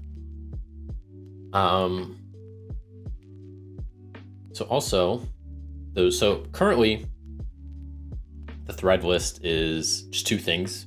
Probably gonna add a 3rd one here right at the beginning. Like I kind of mentioned, that 3rd legend about I don't even remember what the legend was, but the person that like hid the gold, that's what we're trying to find at the moment. The cruel king that went to a tower and was supposedly murdered, and then there's gold left behind. That's kind of our goal currently. And also to set up a stronghold, just because it's something I want to do. Character list. So I have 2 NPCs from each of the characters, my character and my companion's hometown. So that's what these characters are. And then I think I'll also add one from Winterfall. Inca, the ruler of the village, who is the confused elder.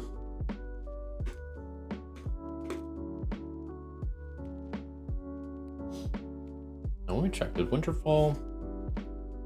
Oh, good. Winterfall does have an inn.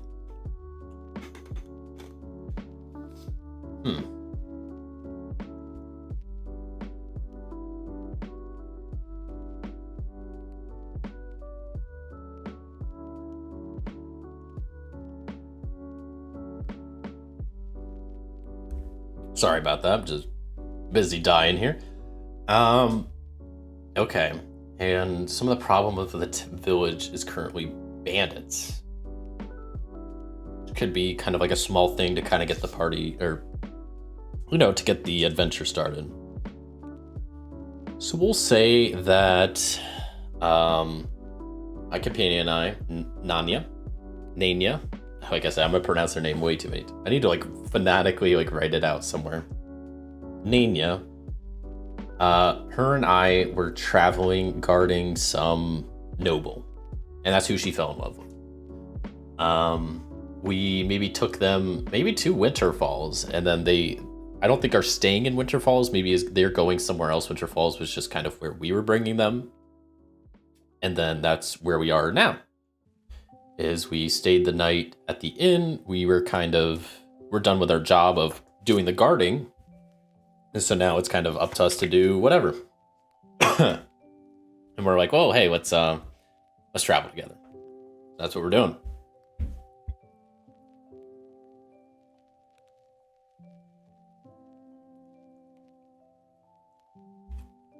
Man, who would have thought that all this talking doesn't help a sore throat? Not me. Okay. So we're starting at Winter Falls. We stayed the night in the inn there. And it's a new day. What is today? That's a good question. So we'll say it's spring, because I like starting in spring. That's kind of towards the beginning of the year. Spring 4. Okay, that works for me.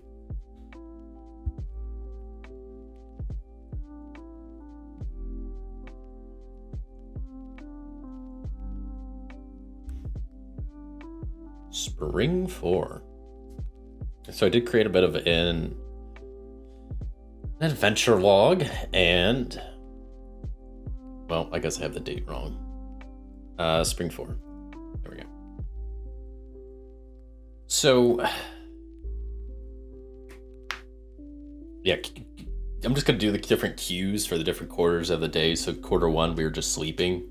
Quarters of the day, so you're going midnight to 6, 6 to noon, noon to 6 p.m., and then 6 to midnight. So I imagine the first quarter of every day, we're sleeping. Getting up at a cool 6 a.m. Seems like a good time. As we wake in the tavern in Winter Falls. And I'm curious if... So I know the bar owner is a grumpy guy, but I'm curious if while we're hanging out in the tavern, if anybody from the town, maybe the tavern owner or maybe the leader of Winter Falls, comes up to us and talks to us about maybe helping about something around the town. So let me do this first, actually. Since it's the beginning of a quarter of a day, I'm gonna do a scene alteration check. Maybe I could also do those just once a day instead of once every quarter a day. I don't know. Like I said, Mythic is kind of do whatever with it. So the scene is altered.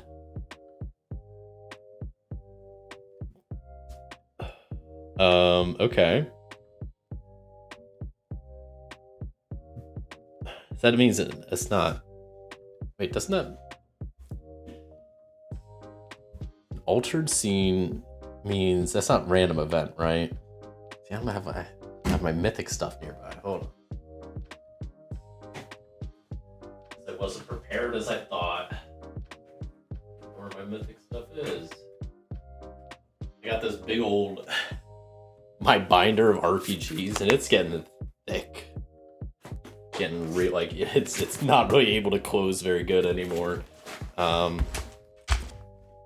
Because I keep most, I mean, at the moment, I've kept like pretty much any character I've used in case I want to play them again.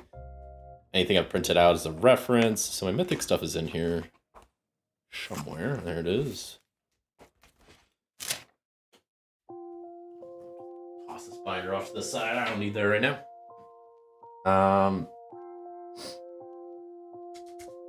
Okay. So, yeah, maybe because Altered Scene is just the next most expected result.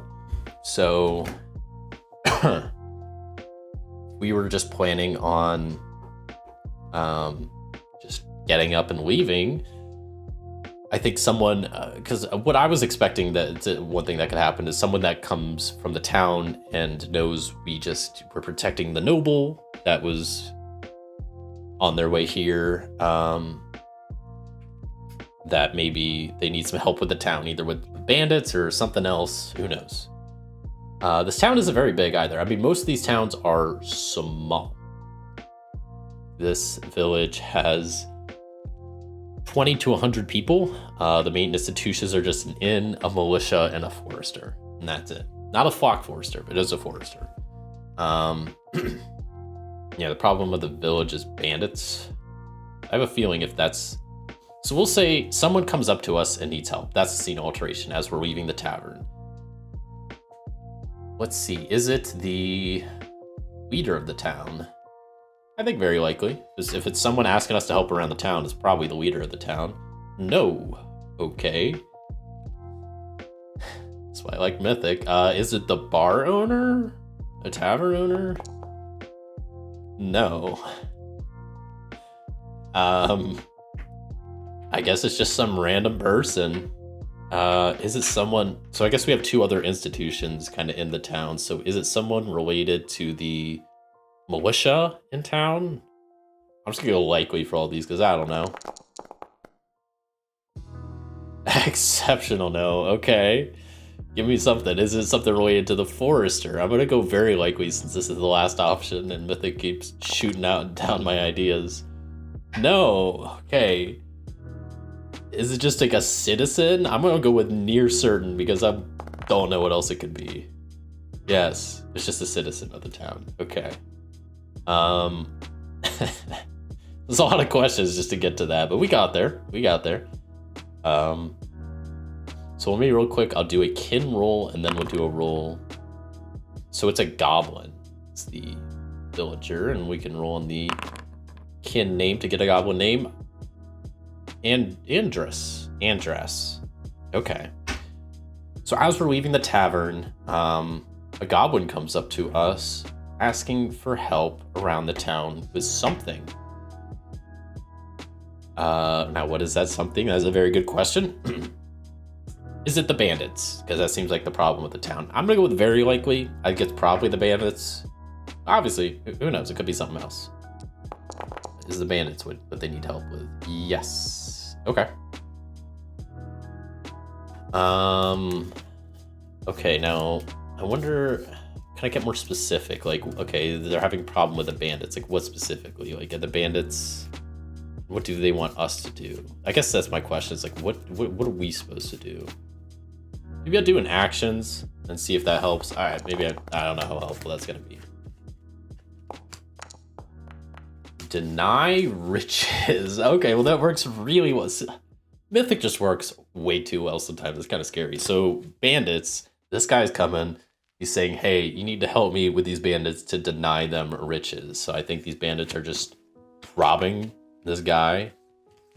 And he needs some help. He has no way to defend himself. The militia in town isn't helping. I don't know, actually, what's going on with the militia? There's a militia in the town, right? What's going on with that? Like, I'm gonna ask him, like, did you talk to the militia to get help already? It's probably likely they would have. Yeah, they did. Did the militia do anything? No. Okay. Interesting. So the militia don't want to help. I wonder if that's because they're too busy, they don't care, or they're part of the bandits that are like robbing the town. So it's kind of like an inside job type thing. Who knows? Maybe this goblin has a hunch. So if the militia isn't helping, I'm like, I'll just ask him, like, what do you think? Why do you think they're not helping? Is it because they're just too busy? Probably likely. I don't know. Yes. Okay. So I imagine. I mean, it sounds like the bandits are a pretty active problem, and so I think maybe the militia is more worried about guarding their like base and the inn and the forester than really any of the residential buildings, which kind of makes sense, but at the same time it sucks. So I can see why they would need some help. Okay.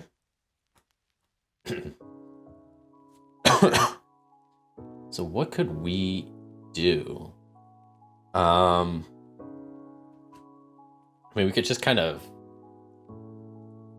because we don't want to just like kill people, right? I mean, these are gonna be like, bandits are like intelligent people, so like unless I'm doing coup de grace, I need to like figure out a way to either like trap them or deter them or just stop them from coming. I don't know. I wonder if they have. So I need to deny them riches. So I mean, it seems like maybe I just need to try to stop the bandits. Okay.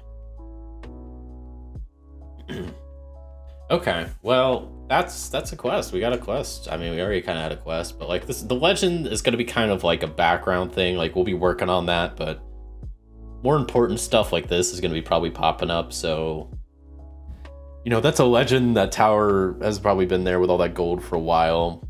And if that gold is still there, like there's a good chance it's going to be there for a while longer. So I don't think there's any big hurry to get there, especially we probably don't even know where this tower is that like all this gold is at. So that's also gonna be kind of part of the thing, is trying to figure out where it is.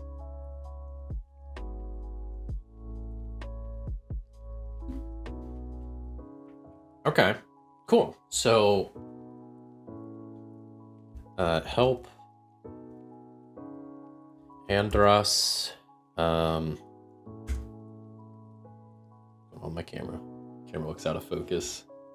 I'm also using my webcam instead of my normal cam, so it's gonna look worse.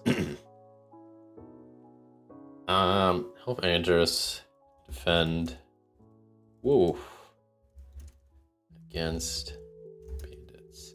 That seems good, because it's not like I want to just murder the bandits. Like, yeah, we're just trying to like help him not get robbed. This is, I think, the point. And they're probably like, they don't have maybe combat experience, they don't have weapons to defend themselves, and they see two, you know, warrior orc and a hunter wolfkin, you know, walking out, and they just saw us like escort the noble into town, which was probably a pretty big deal.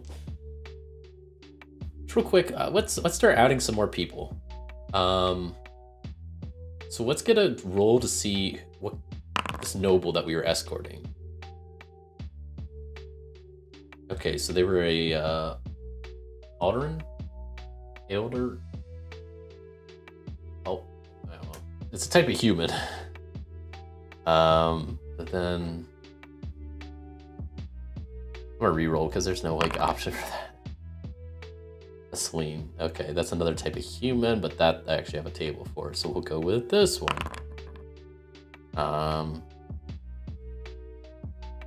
Okay. So the noble that we brought into town was a female human named Eladia. I'll add them to the character list because I feel like they're going to be probably popping back up now and again, because they seem like they were a pretty big deal that we escorted them into the town. And especially that my companion has kind of a crush for Eladia. Probably gonna be popping up. And also I will add Andras to my character list. Cool. We got a cool bunch of characters now. I like that. I like having a decent amount of characters on the character list. Threads, I like having a few. I would prefer to have more, but I also don't want to be trying to like get overwhelmed and having like too many quests and whatnot going on. So I'm fine with that. Okay. I never rolled for weather at the beginning of the day.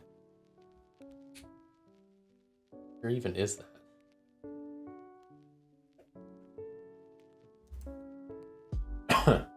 Oh, there it is. I roll for all of these? Or just this one? Oh, okay, that does... Oh, that's kind of cool. So one roll does all of them. That's pretty neat. I didn't know that was a thing. Okay. Oh, maybe I could just... I should really start putting some of these on, like, my macro bar down here. Cool. Okay. So the weather today is pleasant. There's no rainfall. There's a storm.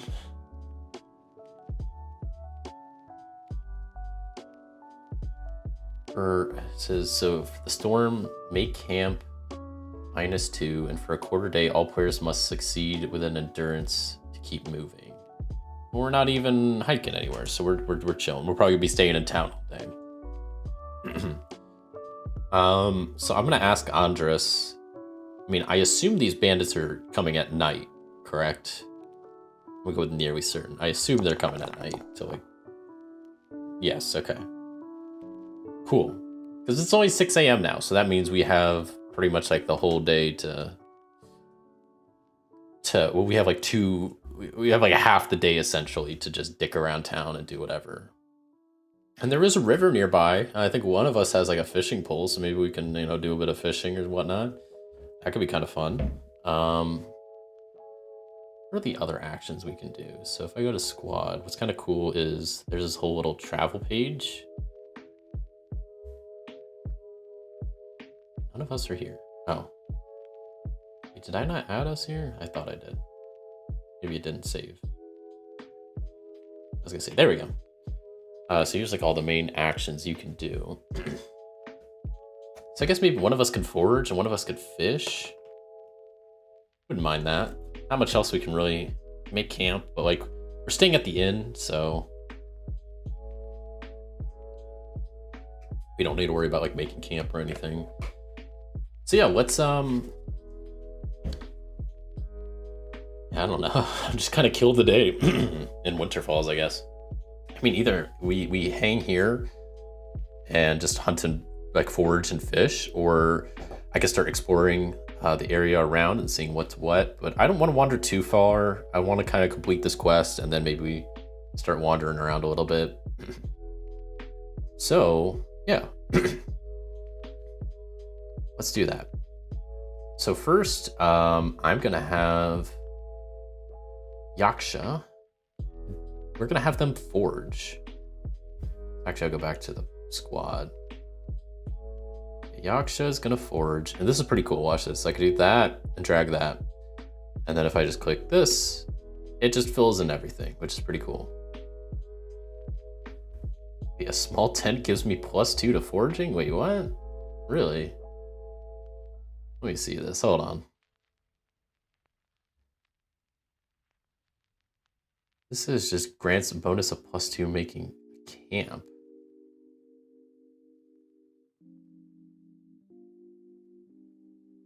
And this also does say survival I get +2, and I assume this is a survival check.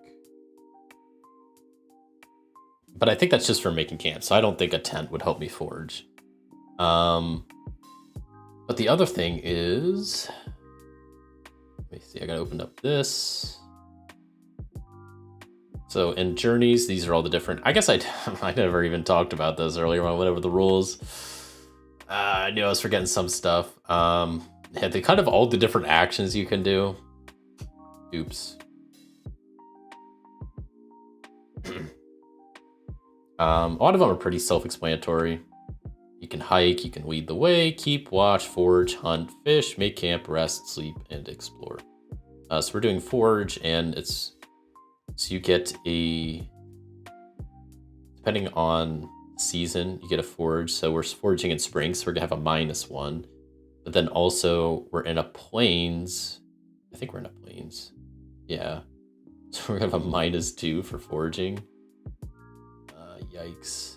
Let me double check. Yeah, we're in the plains. So I can forage, but it's gonna be -2. I'll still do it. I mean, it's not like it's, what's the worst that could happen, right? I just don't get anything. That'd be fine. I mean, I'm just at this point we're just trying to wait the day away so we can figure out this whole bandit situation. So yeah, let's forage and see what happens. First roll of one of the first rolls of the game. Okay, did get a success. So when looking for food, success means you find a number of units of vegetables in the form of edible roots or plants equal to the number of successes rolled. The vegetables can be cooked by a chef or at an inn. That's pretty neat. So it's one vegetable, but hey, you know, it's better than nothing. Dang, I keep opening that up. Items.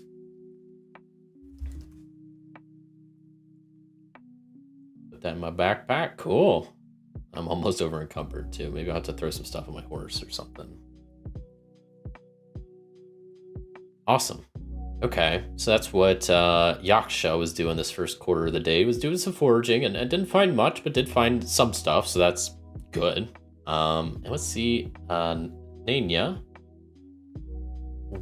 how their fishing is gonna go.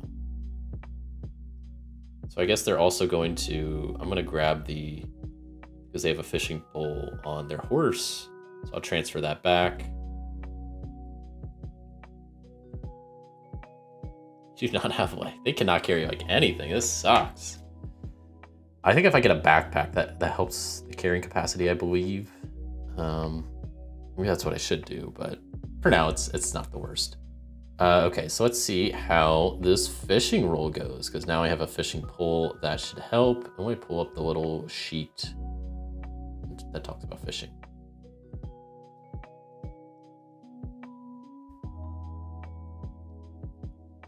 I don't think I have to modify anything based on like season or terrain. It's just a fish and roll. Let's see how many fish I catch. Oh, none. I could push the roll, but I already rolled 2 1s, and that would be bad because then that would start. I think those 1s would hurt my fishing rod, I think.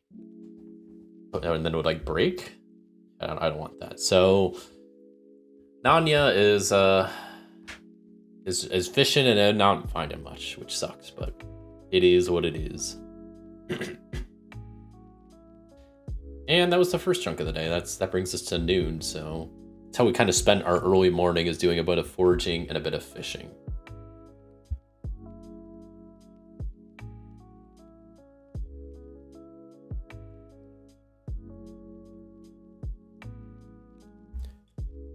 Okay, so it's noon now. I would say we can do one more quarter day activity before we need to start like prepping for these bandits. So I think like once dusk hits is probably when they're gonna hit. So, yeah, I don't know. Maybe we'll just kind of do the same thing again. Maybe this time I'll go hunting instead of foraging. Yeah, that could be kind of fun. Maybe I'll just forage again. We'll give it another shot. I didn't go terribly. We'll switch up the order again. We'll try to fish again first. So let's just go ahead and do that. Do I catch anything this time? Yay, I caught a fish. Nice. What a game. Okay, so yeah, I just catch however many successes I got that many fish. So 1 success equals 1 fish. Switch over to the items, fish. And then to my bag. And now I'm over encumbered. Okay, let me put the knife back on the horse. I guess I don't need that at the moment. There we go. I'm just barely not over encumbered. Jeez, this sucks.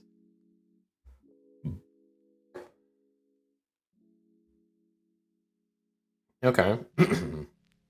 And let's see how Yaksha is doing with their foraging check. I keep opening the wrong thing. I need to go to squad, forage, and then we're foraging in the spring and a plains. So that's a -2 to the forage roll. But we still got a success. Still found some more vegetables. So that's pretty sweet. So go back to Yaksha, vegetables, and adding another one. Is that gonna make me over encumbered now? How's that gonna work? Yes. All right, I'm gonna have to load some stuff on Mulva here. So maybe I'll put the small tent, my timber axe, right, for now. That'll at least clear up some space. Good enough. Okay. Cool. So, yeah, we spend a good chunk of the day. I mean, pretty much 12 hours. Yaksha was doing some foraging. I found 2 vegetables, and then Nanya was doing some fishing and caught a couple fish. Or just one? Yeah, just one. That's okay. Now brings us to 6 o'clock. Where at this point we can start doing preparations in what's his face's. I already forgot the character's name. Andras. At Andras's place to try to catch these bandits. I mean, I know that Nanya has a bear trap. I mean, that's a pretty good. It's a pretty good thing to have to help set up a trap. Okay. So what, I guess at this point we make our way to Andras's place and we start talking with them to start preparing for this invasion, not invasion, but the break-in of these bandits.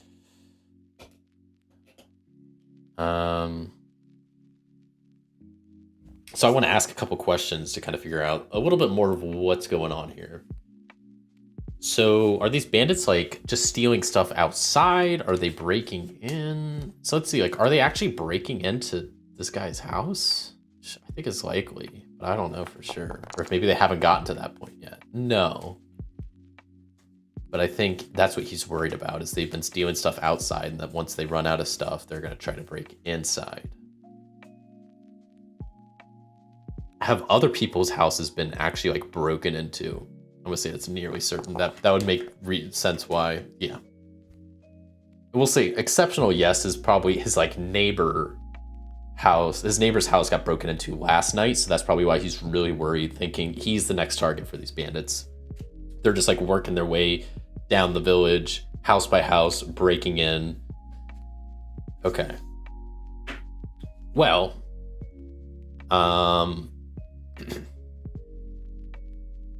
does Andras, do you just have a single door to your house, or do you have like a back door too? Like a single point of entry is what I'm trying to figure out. Like, where are we gonna guard? Are we gonna set traps up? So like, do you just have a front door? That's my question. Do you just have a front door? Yes. Okay, so there's no like back door or like side doors or whatever. I mean, obviously there's probably windows and stuff, but okay. So one main front door, windows, no back door. That makes it probably pretty easy, actually. So, I mean, all I think we do is really just have Nanya set up the bear trap in front of the front door. And then we just keep watch. Kind of just keep a lookout for these guys coming by. Okay. So we'll skip ahead a little bit. We'll say it's maybe 10 o'clock now. That we the preparation and talking took 2 hours. And that maybe, yeah, we got there like 8, and that took 2 hours. Now it's like 10. Okay.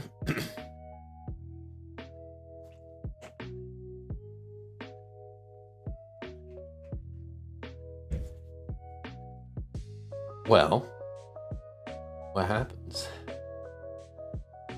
Let me see. I was ready with my longsword. I'm trying to think if maybe we want to make a check for this, like a scouting check. Like not an insight. Yeah, maybe a scouting check. Like it kind of is scouting, but not really. So we'll do a scouting check. I'll have Nanya help me, so I'll get a +1. Just to be alert and scouting around for any sounds or any weird shadows and trying to keep an eye out for these bandits. We'll say like, I don't know, 2 successes is probably gonna be enough to, at least 1 success would spot him. And I did not get any. Okay, then my question to Mythic is, are the bandits coming in right now, or, you know, we didn't see anything, but that's because there's nothing to see. So are the bandits like here? Say likely. Probably not very likely, but likely. The bandits are here. And it's not like we weren't ready, but they're, I guess, really stealthy bandits because we did not hear them coming. Are they using the front door? Or are they trying to go in through like the windows or some other stuff? Do they try the front door? Do they try the front door first? I guess is my Mythic question. I think it's likely, but not certain. Shoot, no. So they don't try the front door. I wonder if it's because they saw us, like going in there and prepping, or I don't know. Maybe they could see us like through one of the windows standing by the front door. I don't know. But apparently they're not going through the front door. Okay. I assume they're going through one of the windows. Shoot, well that means the bear trap I set up isn't gonna do anything. Who is, I think Nanya is actually pretty good at manipulation or performance. Yeah, they're pretty good at manipulation, but they're really good at performance. There's nothing to like threaten. That'd probably be manipulation.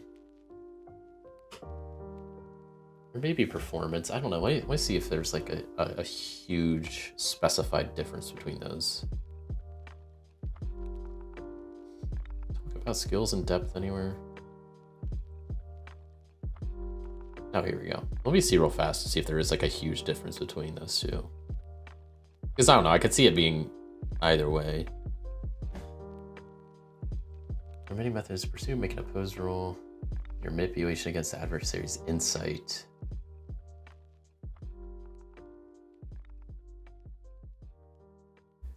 Is the other one performance? Yeah, I think that's more like, that's actual like performance. Okay, makes sense. So we'll have Nanya do a manipulation roll that I will help with, as we're watching the front door, watching some of the windows, but clearly the windows we're not watching are the ones the bandits are trying to sneak into. So I'm gonna have Nanya do a manipulation roll to say, hey, you know, Yaksha and I, don't come in here. We don't want trouble. Leave this house. Try to kind of just threaten them to be like, hey, get out. This is not a place. I mean, if you want the stuff in here, you're gonna have to fight for it. It's kind of the gist of what their argument is. Is it successful? Cool, we got a success. But I have to do that against. It's an opposed roll, so that's not enough because I just had to pull it up here. But manipulation is an opposed roll against the adversary's insight. Is there characters for a bandit? I hope so. That'd be kind of nice. Wow, there is. That's incredibly handy. Once again, one reason why the Mythic thing is really nice. If I was doing this all by paper, I'd be referencing so many PDFs and just having to go back and forth so much that even though it has been kind of slow going on Mythic, this has been miles faster than it would have been me just playing physically. And also because I am still really new to this system, I'm still figuring stuff out, so I'm still pretty slow going with a lot of it. So, okay, so they need to now make an insight check. Hopefully they fail. It's a tie. What happens with a tie? I wonder if it says, because I don't know. Let me pop back open the skills. So manipulation.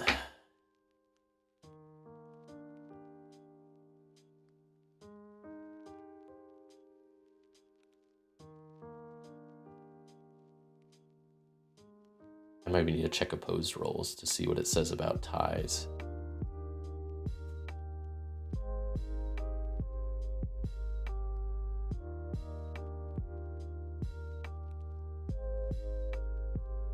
I think it just says I have to beat my foe in an opposed roll.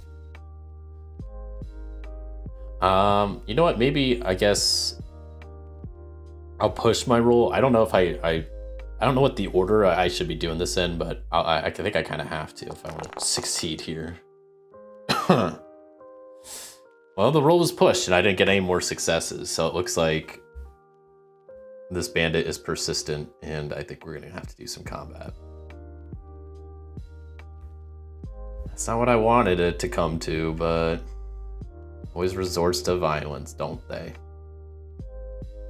I'm just throwing all the characters on the map just to have stuff there, but I'm not gonna actually like use them for positioning and whatnot. Just so I can like add them to initiative. See, I guess this bandit was not persuaded and not scared by a 2v1, so they're really wanting whatever's in this house. So I mean, maybe there's more valuable stuff than Andres is letting us to believe. You know, maybe they got a secret stash of something, or I don't know. They got some valuable artifacts, but clearly this bandit's like, I want in there. I don't care. So they couldn't be persuaded out of it. So let's not roll for initiative, but draw cards. So let me draw for Yaksha first, and I get a 9, which is one of the worst. And I'll draw for Nanya, and I get a 3, which is pretty good. And then I will draw for the bandit, and the bandit gets a 2, which is better. So let me enter those real fast. So a 2 for the bandit, 3 for Nanya, and a 9 for good old Yaksha. That's not what I meant to do. I didn't want to roll. Now I could switch initiative cards with Nanya. I don't want to, because I'm gonna have them help me with my actions, so they need to go first for that. So, and this bandit's gonna go before either of us, so it really doesn't matter what the order we go in. So we'll keep it as is, and I guess try to fight off this bandit. Cool. First combat. Let's see how this goes.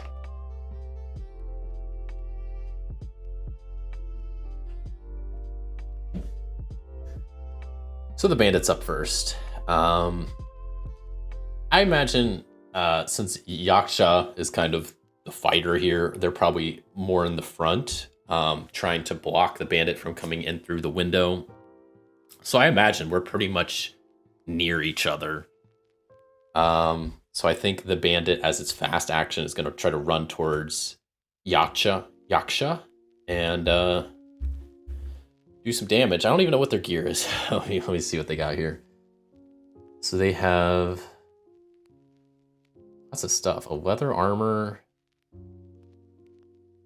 What does this say? Pick one melee and one ranged weapon. They just have oh, okay, so they have like a short sword, broadsword, or a battle axe. We give them a broadsword. Get rid of that, get rid of that, get rid of that. They have D6 copper. Okay. Wait, did that say copper? That sucks if that's copper. I just erased it, but let me see real fast. Was that copper? That's not very much if it's just copper. Yeah, that sucks. Whatever. Okay, so this bandit is going to come up and try to slash with the broadsword. Actually, do they have... Let me make sure they don't have... Some enemies will have like tables that you roll on that dictate what they do. But I guess this guy does not. So they're just going to try to slash with their broadsword. Let's see what they did, what kind of damage they do. Oh, jeez. See, I don't know why why Foundry does this. And it's maybe something I don't understand about the game, but it seems like it adds up stuff incorrectly. Because it does get 4 successes, which is a lot. That's a lot for how many dice they rolled. That is an incredible amount of. That was very lucky. But you always do damage equal to number of successes plus the damage. So I don't know where they're getting 5 damage, because they should actually be doing 6, because their weapon has 2 damage and they got 4 successes. At least that's how I understand it. I could be wrong. But anyway, Yaksha is getting attacked and has a chance to do something in return. And they're going to attempt to parry this slash. Yeah, we'll just try to parry it and see how much of it I can parry. So I'm able to parry. I have 6 damage coming at me. I'm able to parry 2 of it.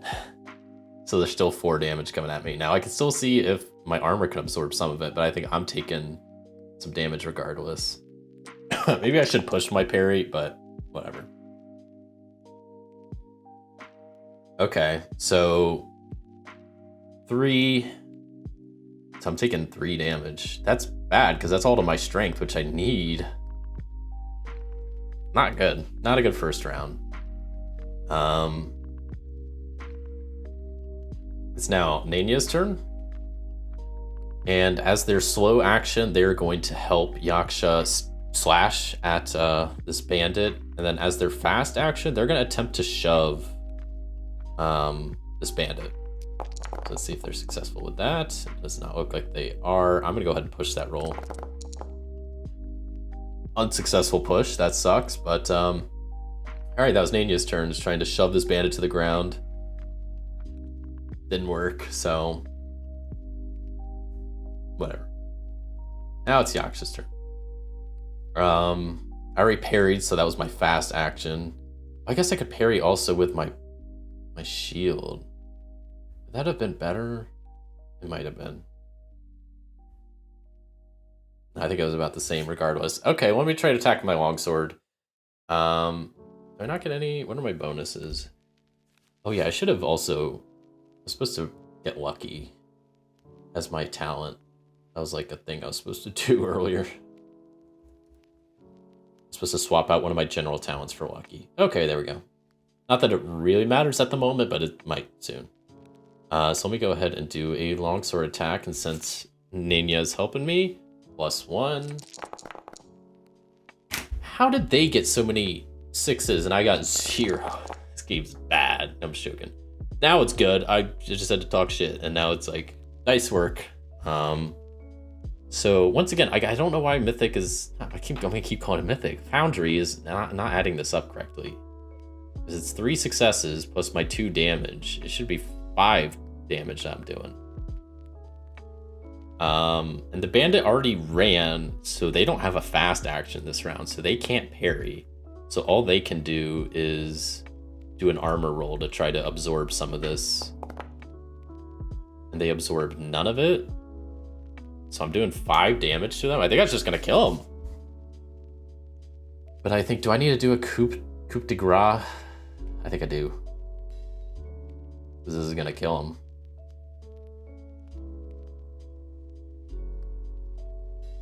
I have 2, and then plus my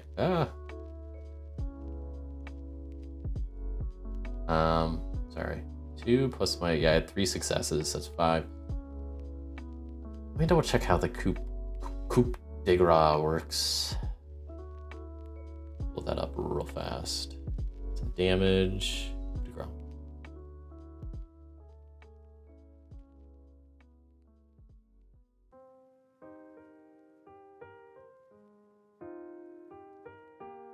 Oh, so just because oh, okay. So I don't have to kill him. I could just immobilize them. And then, okay, well, then I'm not going to kill him. I'll just deal the 5 damage. That'll make them broken. That means they are just knocked out unconscious. And fight's over. Wow, okay. That started out kind of rough, but nice. Cool. Well, screw this bandit. I didn't kill him, but I'm taking all their stuff because they're trying to take, you know, this goblin stuff. So I'm taking all their loot, everything. Give me that loot. And also I can roll to see if they have additional loot. Let's do that first. Any additional loot? Let's roll on that table. Whoa! Precious carried find. Dang. And they have a simple find. So there's... This bandit was carrying some stuff. They must have been doing some crazy pickpocketing. Okay. So I roll on the simple carried find. And then the precious carried finds. So this bandit had a bronze belt buckle worth 9 copper and a golden bowl worth 17 silver. Okay. These actual items I can like... No, I didn't think so. Okay. Let me add these real fast to my inventory. I'm looting this guy. I don't care. Okay, we also want to end of combat. Yep. Delete these off the map. Don't need them right now. Get rid of that. Where's my... Yeah, okay. I'll have Yaksha collect this and then I'll just figure it out after that. So they have how many copper? 3. Listen, it's not a lot, but I'll still take it. Broadsword and leather armor. Heck yeah. Backpack. Leather armor. Sling. They had 2 extra items. So let me quickly add these. This is bronze belt buckle. Whoops, can't even spell buckle. Type is just gear, I guess. I don't know.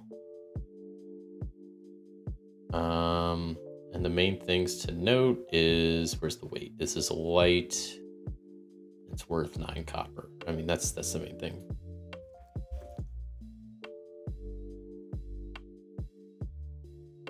And I'll add one more item for the golden bowl. Nice. Got some decent loot. I'm not too upset about that. That fight, I was definitely worried at the beginning, but seemed to go fine. So, I mean, Yaksha took a couple hits, so it took a hit, but it was a massive hit. We got some good stuff out of this. So I guess I'll quickly load some of this onto Mulva, because I don't need to be carrying all this stuff, and I'll probably sell it at some point. So yeah, we'll get rid of the sling, and the leather armor. Yeah, the golden bowl and the bronze bowl. Oh, yeah, all these things. Get rid of all of them. Throwing them on the horse for now. I think I need like a backpack or something. I need to like fix my encumbrance issue bad. I think that's what I need. Let me see real fast, because I'm not even sure. I think I can increase my...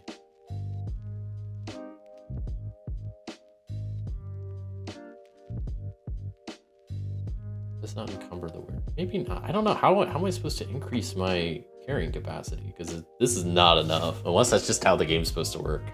Once again, I'm new to this game, so I'm still figuring stuff out. Oh, hold on a second.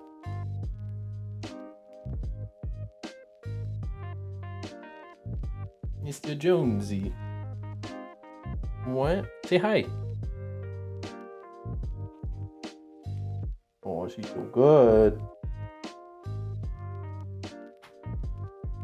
She wouldn't rob a goblin, no. She's too nice. Okay. You know what's great? Both my characters have some rope, so we can tie up this bandit and let the local militia deal with him, or the goblin, or whatever. Honestly, he's kind of dealt with, so... Nice. That's a mission done. Not too upset about that.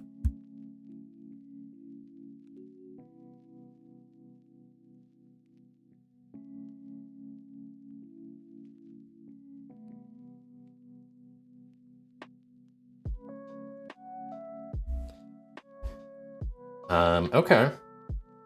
So I might just get rid of this bandit, because they're kind of just dealt with.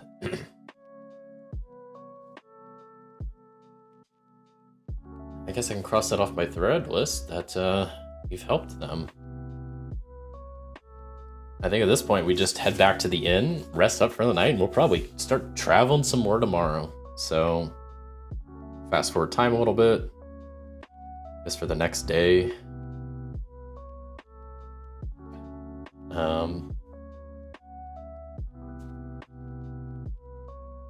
Look up real quick because there is.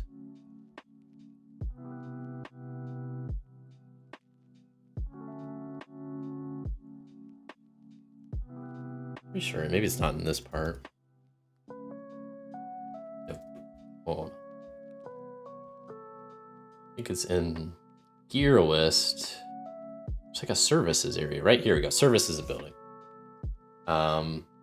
Some of this mentions stuff that you can get at an inn. So for example, lodging at an inn costs 5 copper. So yeah, we'll say 10 copper. We get our own rooms.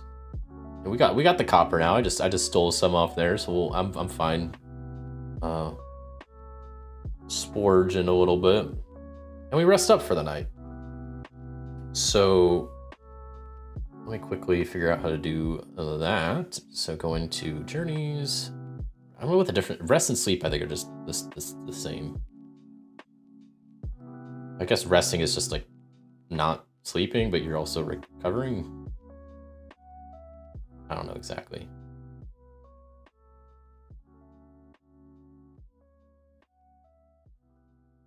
I guess this is more under this stuff. Recovery.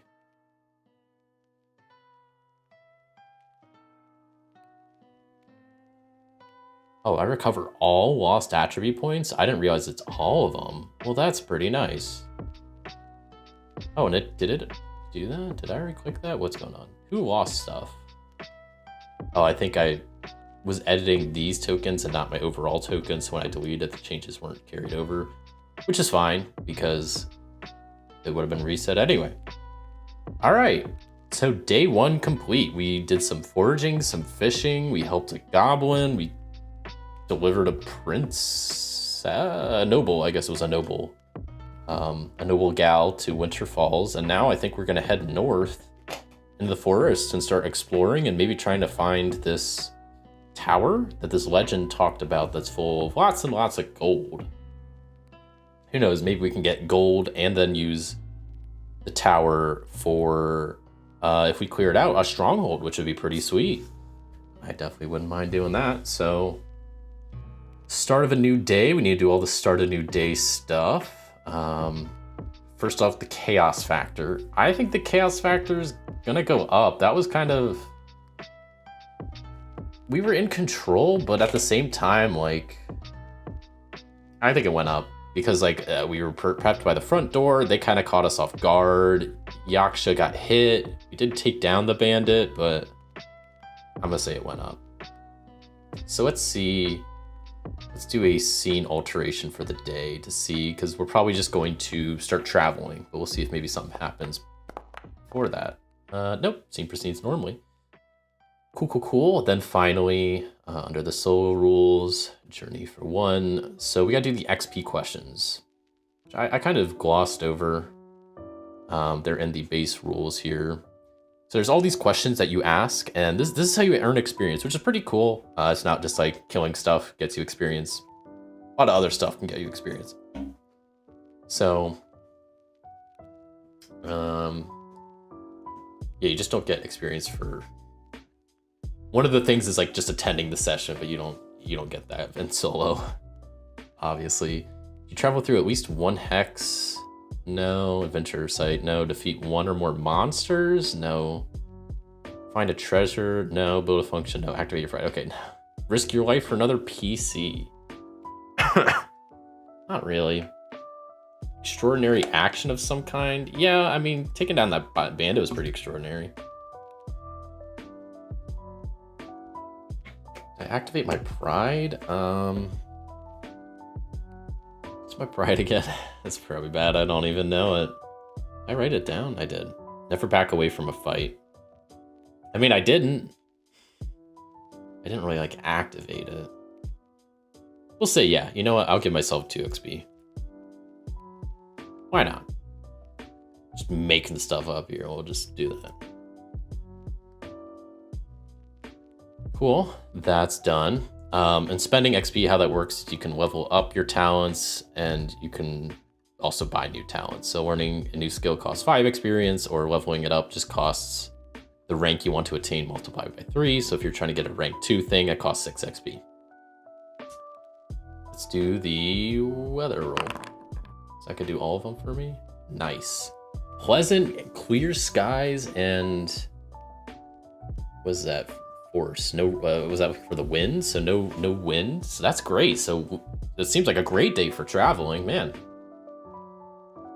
Cool. Let me quickly, I don't want to spend too much time doing this, but I'm gonna go in my adventure journal and just write down what I did, just so I can remember. So forage and fish.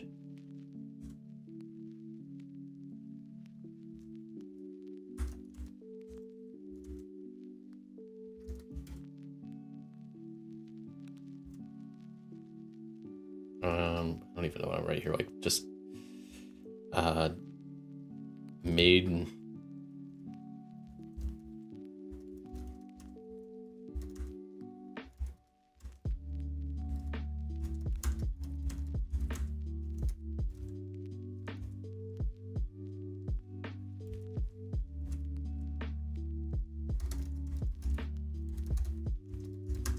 Okay, cool. Why did I spell that wrong? Was it preparations? Whatever. So we got a new day, spring 5 with nice weather. Lots of good vibes.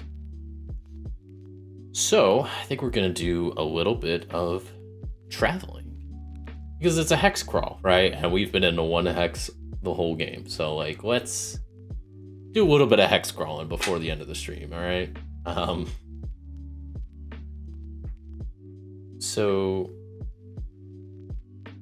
there's a new hex procedure, but first I guess I need to figure out what everybody's doing, because we're both going to be hiking, but then one of us needs to be keeping watch and one of us needs to be leading the way. I don't know who is better for what. Scouting, I guess Nanya's better for, so we'll have Yaksha lead the way. Let me reset this. Yaksha will lead the way and Nanya will keep watch. Okay.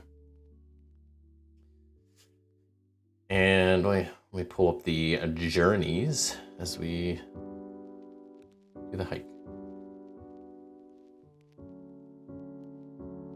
So yeah, hiking, I believe you don't even have to make, there's no roll to be made.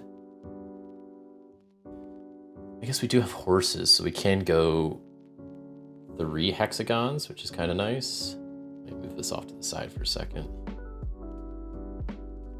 Figure out where we are, but we're gonna not be in open terrain for long. So we're gonna be like 1 in open terrain, and then I guess maybe we could go like 1, 2, 3, and then maybe kind of go along the river. That could be fun. Go like a little bit this way, and then I wouldn't mind hanging close to a river if we need like more fish or whatnot. Also, let me, I guess I should have probably did this at some point, but taking care of my food and water, my rations. I don't know. Yeah, I wish I remember what section that was under. Is that probably under like the main camp? Wish I remembered like where it talks about like, maybe hopefully I didn't break everything just doing what I did. Let me look up like,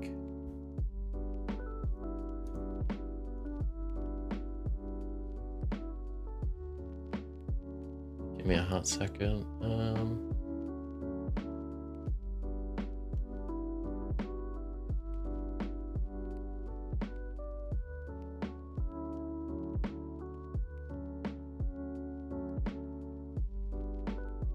Okay.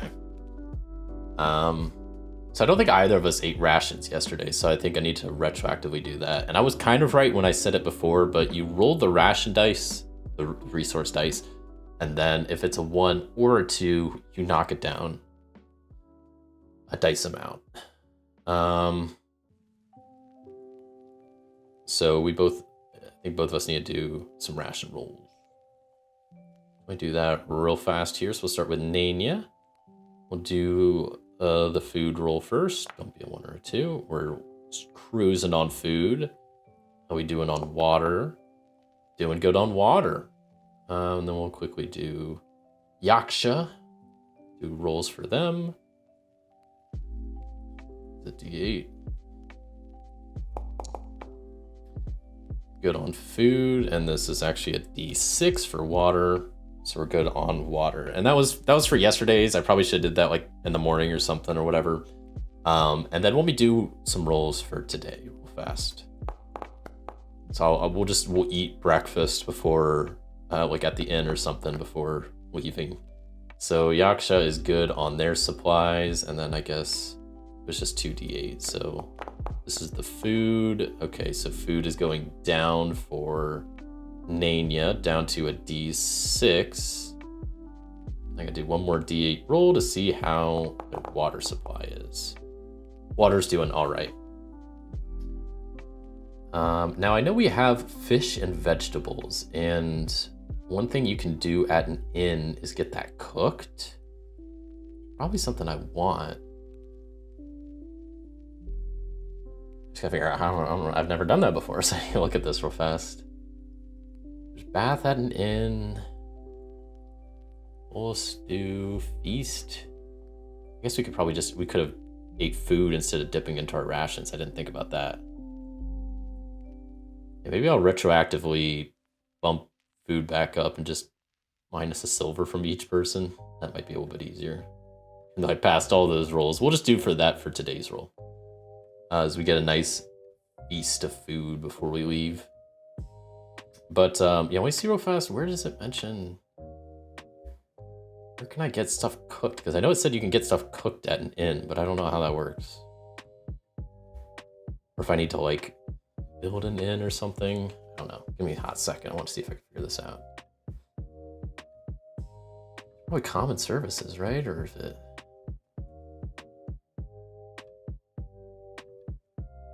Could be under like raw materials. What does it say here?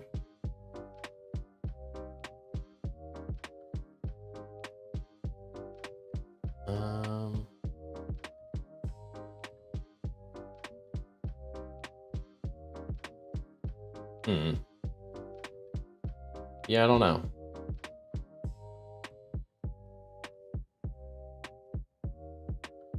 Each quarter day, which the inn is staffed by a PC or the innkeeper hirelings. Oh, so this needs to be an actual like inn at a stronghold. I was kind of wondering about that.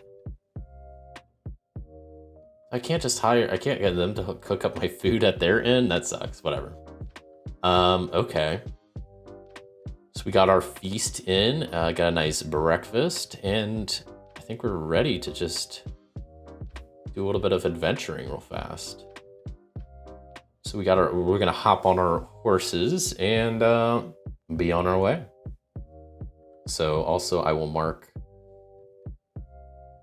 our been there little marker there. And I guess it's probably underneath us now, isn't it? Nope, we're on top. That's cool. That works perfectly, actually. So we will move into, well, I think, do I need to probably make my rules for keep watch and whatnot first? Because I need it, then lead the way. Every time you move on the map, you must appoint a person to lead the way. This is called the Pathfinder. The Pathfinder can lead the way and hike at the same time, but they can also keep watch. Usually the same person will act Pathfinder for the entire quarter day. Each time you enter a new hexagon, the Pathfinder will make a survival roll. Okay. And then is that also the same here? So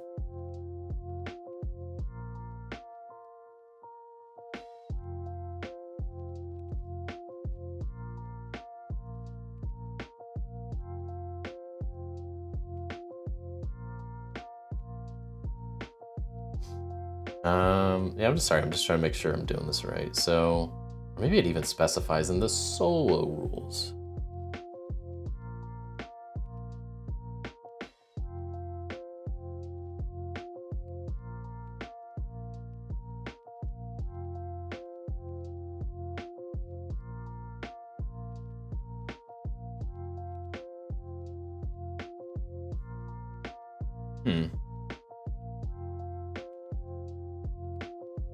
Okay, well here's what we'll do. Entering a new hex, and because we're doing that, and since Yaksha is leading the way, we'll have them do a lead the way roll. Cool, we got 2 successes, so I think that's more than enough to be leading the way just fine, I think.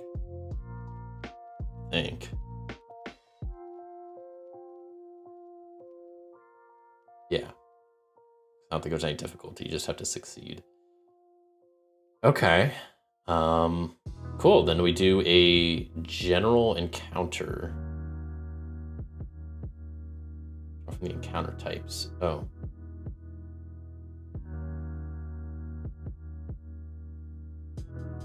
So we're in a plains, so I think we just do... There's also these encounters. I don't know which one to use. We'll use the regular ones. What is this one gonna do? Uh-oh.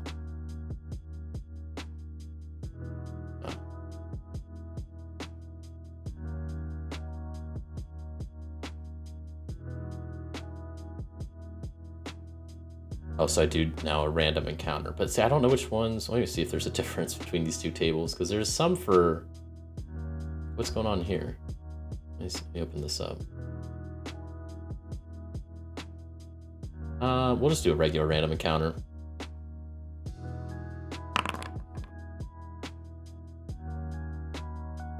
Okay, there's no encounter. Okay. It's fine with me. That's pretty chill. So then we've been to this area. There's not a whole lot going on. So been there, done that. Let me move on to... we'll go actually a little bit closer to the woods. We'll go right there. And then I will have... not been there. We'll have Yaksha do another lead the way roll. We're chilling. We're cruising along. I guess I also would have a +1 to my lead the way rolls because of clear skies, but we're leading the way, no problem. And we'll see how well Nanya's keeping watch before I do the encounter. Keeping watch is real good. So then I will roll the table.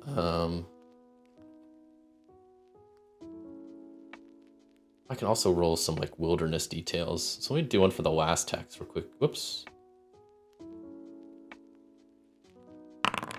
It's a reed forest we found in the plains. It's right next to a forest, and then this tile has abandoned camp. Interesting. That's more just like for flavor, but still pretty good to know. Okay, so next we can do a random roll or a random encounter in the plains to see what happens. So I think first I need to do the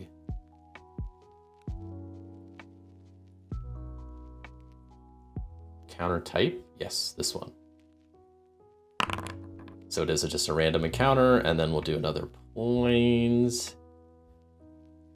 Well, on that, it's no encounter again. I'm totally fine with this. Very chill day of traveling on horseback. So we'll pop up here and start marking where we've been. So I kind of like this method of like marking where I've been, these little hexagons, because when I was playing before, it seemed to work well. And it's nice that it's like I can still see the tile, and even if you like zoom out, you can still kind of see. It's not like too obvious, but also like it's good enough, I think. Okay, so we'll do one more roll for the group and see how everybody's leading the way and looking out. I guess I will go ahead and add my +1 dice to this to make sure. Apparently I'm not leading the way. I might push, but then I already rolled a 1. Let's push it, why not? 3 damage applied to wits, whatever. We found our way. Man, wherever we are, Nanya's not keeping watch. We couldn't find a way, so this, I feel like bad stuff's about to happen. So then I need to roll for encounter types.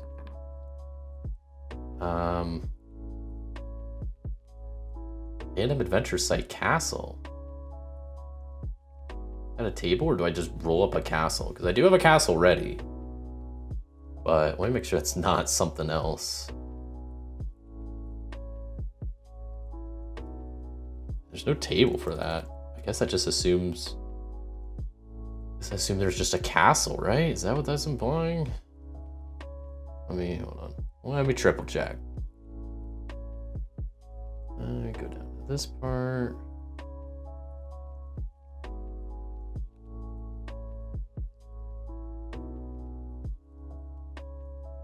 Yeah, no, I guess we just found a castle. That's kind of cool. Nice. I don't think it's the castle from the legend, but maybe. I mean, it could be like a tower or something. Let me go over here and steal one of these little stickers. You know, like, hey, give me a D5 roll to...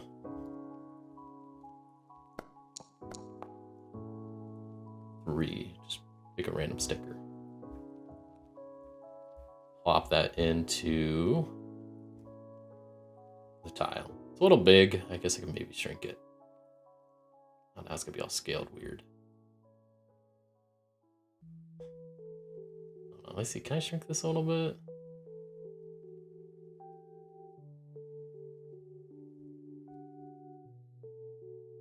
I don't like how like it's like over the tile and taken up. I guess that's a little bit better.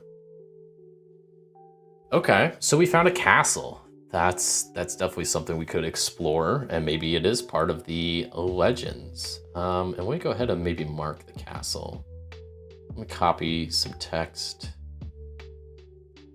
And this was all just like 1/4 day, which is nice. We got horses, so I mean, especially because this is like open area, we can travel pretty quick. It's nothing too crazy. So we'll make this castle Bloodjaw, which that's a cool name.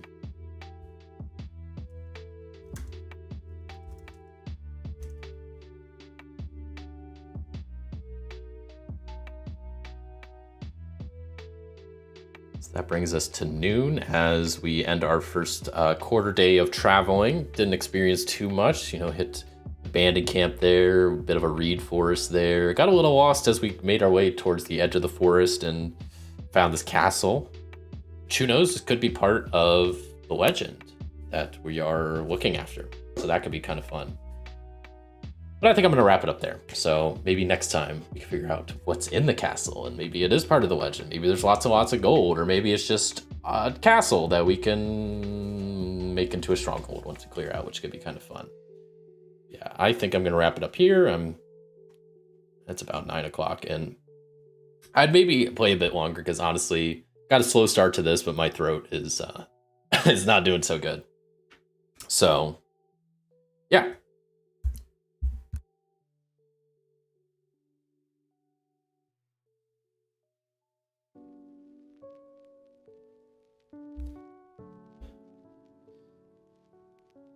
Okay. So that was wait, let me actually I don't know. What am I doing? So that was Forbidden Lands. I'm still really new to this game. It's been on my list for a long time to play, and I'm really glad I've started playing it. I still need to get the rules a little bit better grasp on them and whatnot. But from what I've played of this so far, I really like it because I really like. It's unique in a lot of ways. I like that it's not just like your traditional good guy, you know, protecting the king kind of RPG. It's like, you know, bandits and rogues, and you know, it's a lot more like Wild West kind of fantasy. I like that it's a big map and that you can just hex crawl around. I like the whole I didn't even I could show you real quick, but like there's a lot of rules for the stronghold and establishing it, and all the different like buildings and the different functions they have and the different like hirelings, and there's like so much you can do. And I like the whole resource gathering system. I think that's really cool with like the foraging and like the fishing and the hunting. And then you can like, once you get a stronghold, you can build like a mine and a quarry to get stone and like expand your stronghold and like craft items and whatnot. Like I really like those aspects of RPGs. So I've heard good things about this from that, like, but like because of those reasons. And And yeah, I'm really liking it so far. And I really also like it on Foundry. I think Foundry has these great modules. I mean, the game system works great, and then the paid modules that I got, they add in all the items and talents and whatnot, so it makes it so easy to play and so quick. There were some things that were missing that I had to add myself, but overall, I think it was worth it, and I will probably continue to play on Foundry in the future. So yeah, overall, I really like this game. I wish I would have got a little bit further today, but it was a bit slow start. I've just, I'm still learning the game. So, but hey, we defended the town from some bandits, helped out a goblin. We did a bit of exploring. So a pretty chill day all in all in the Forbidden Lands. But yeah, I figure whatever's in Castle Bloodjaw is probably not going to be as chill. But who knows? Maybe there's lots and lots of gold. I hope so. But let me real quick switch over to my just chatting screen. As I just chat for a second, and in my normal fashion at the end of these streams, I will quickly tease out upcoming stuff on the channel. So this week, Tuesday, there's not gonna be a video. Just taking a week off from my Tuesday videos. Had a bit of a busy week last week, so I didn't really have time to prep for a video, and I've been spending a lot of my time just prepping for this stream, learning Forbidden Lands and all that stuff. So no video Tuesday. On Thursday, I will be doing another episode of Let's Roll Up a Dungeon, episode 7, where I will be using Derelict Delvers, which is a sci-fi RPG that I've played previously on the channel. And I'll be using that to roll up a cool dungeon that I'm going to be taking a lot of inspiration from Alien and Aliens, those movies, and kind of making like a cool spaceship that's having issues, and there's might be some crazy aliens on board and stuff like that. So that's what's upcoming Thursday. And then next Sunday, I am going to finally, this game that's been in my collection for a while, but I haven't played on the channel, is trying to get around to playing Gaia Project. So Gaia Project is this really, I guess you'd call it like a Euro style space game where you're like building like a space civilization and whatnot. It's a big game. It's gonna take up a lot of table space, and it's not too complicated rules wise. I also haven't played it in a while, so I'll be doing that this week, is kind of refreshing myself on that. But that's my plan for next Sunday. So no video Tuesday, Derelict Delvers on Let's Roll Up a Dungeon Thursday, and next Sunday will be Gaia Project. And that's what's upcoming on the channel. Thank you for your stream. Hope your throat feels better. Thank you, Tom Chick. Appreciate you stopping by. And yeah, I hope so too. Like I said, I think I'm on the tail end of this sickness, so hopefully it'll be gone in like a day or two. Like I said, it hasn't been too bad, but just my throat's been kind of killing me. So Gaia Project is a beast. Looking forward to that. Yeah, no, it's I think it's gonna take up probably more table space than almost any game I've played. I think Kanban took up more.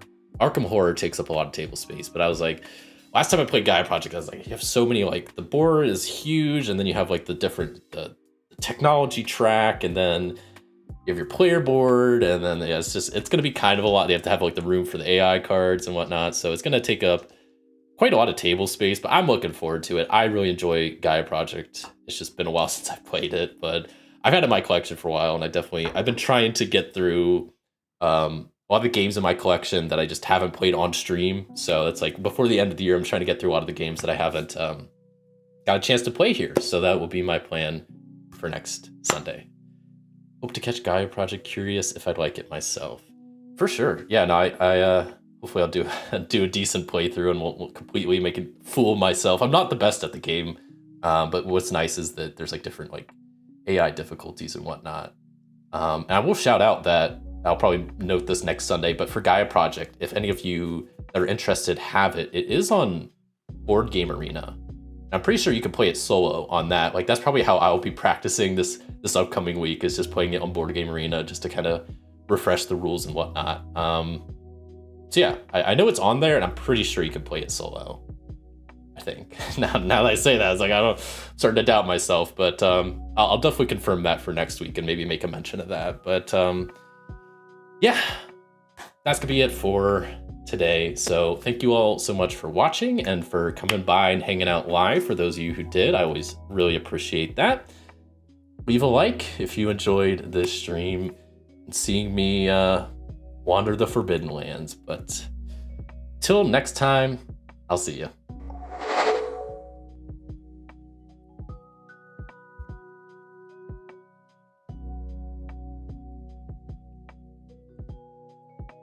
Have a good week, everybody.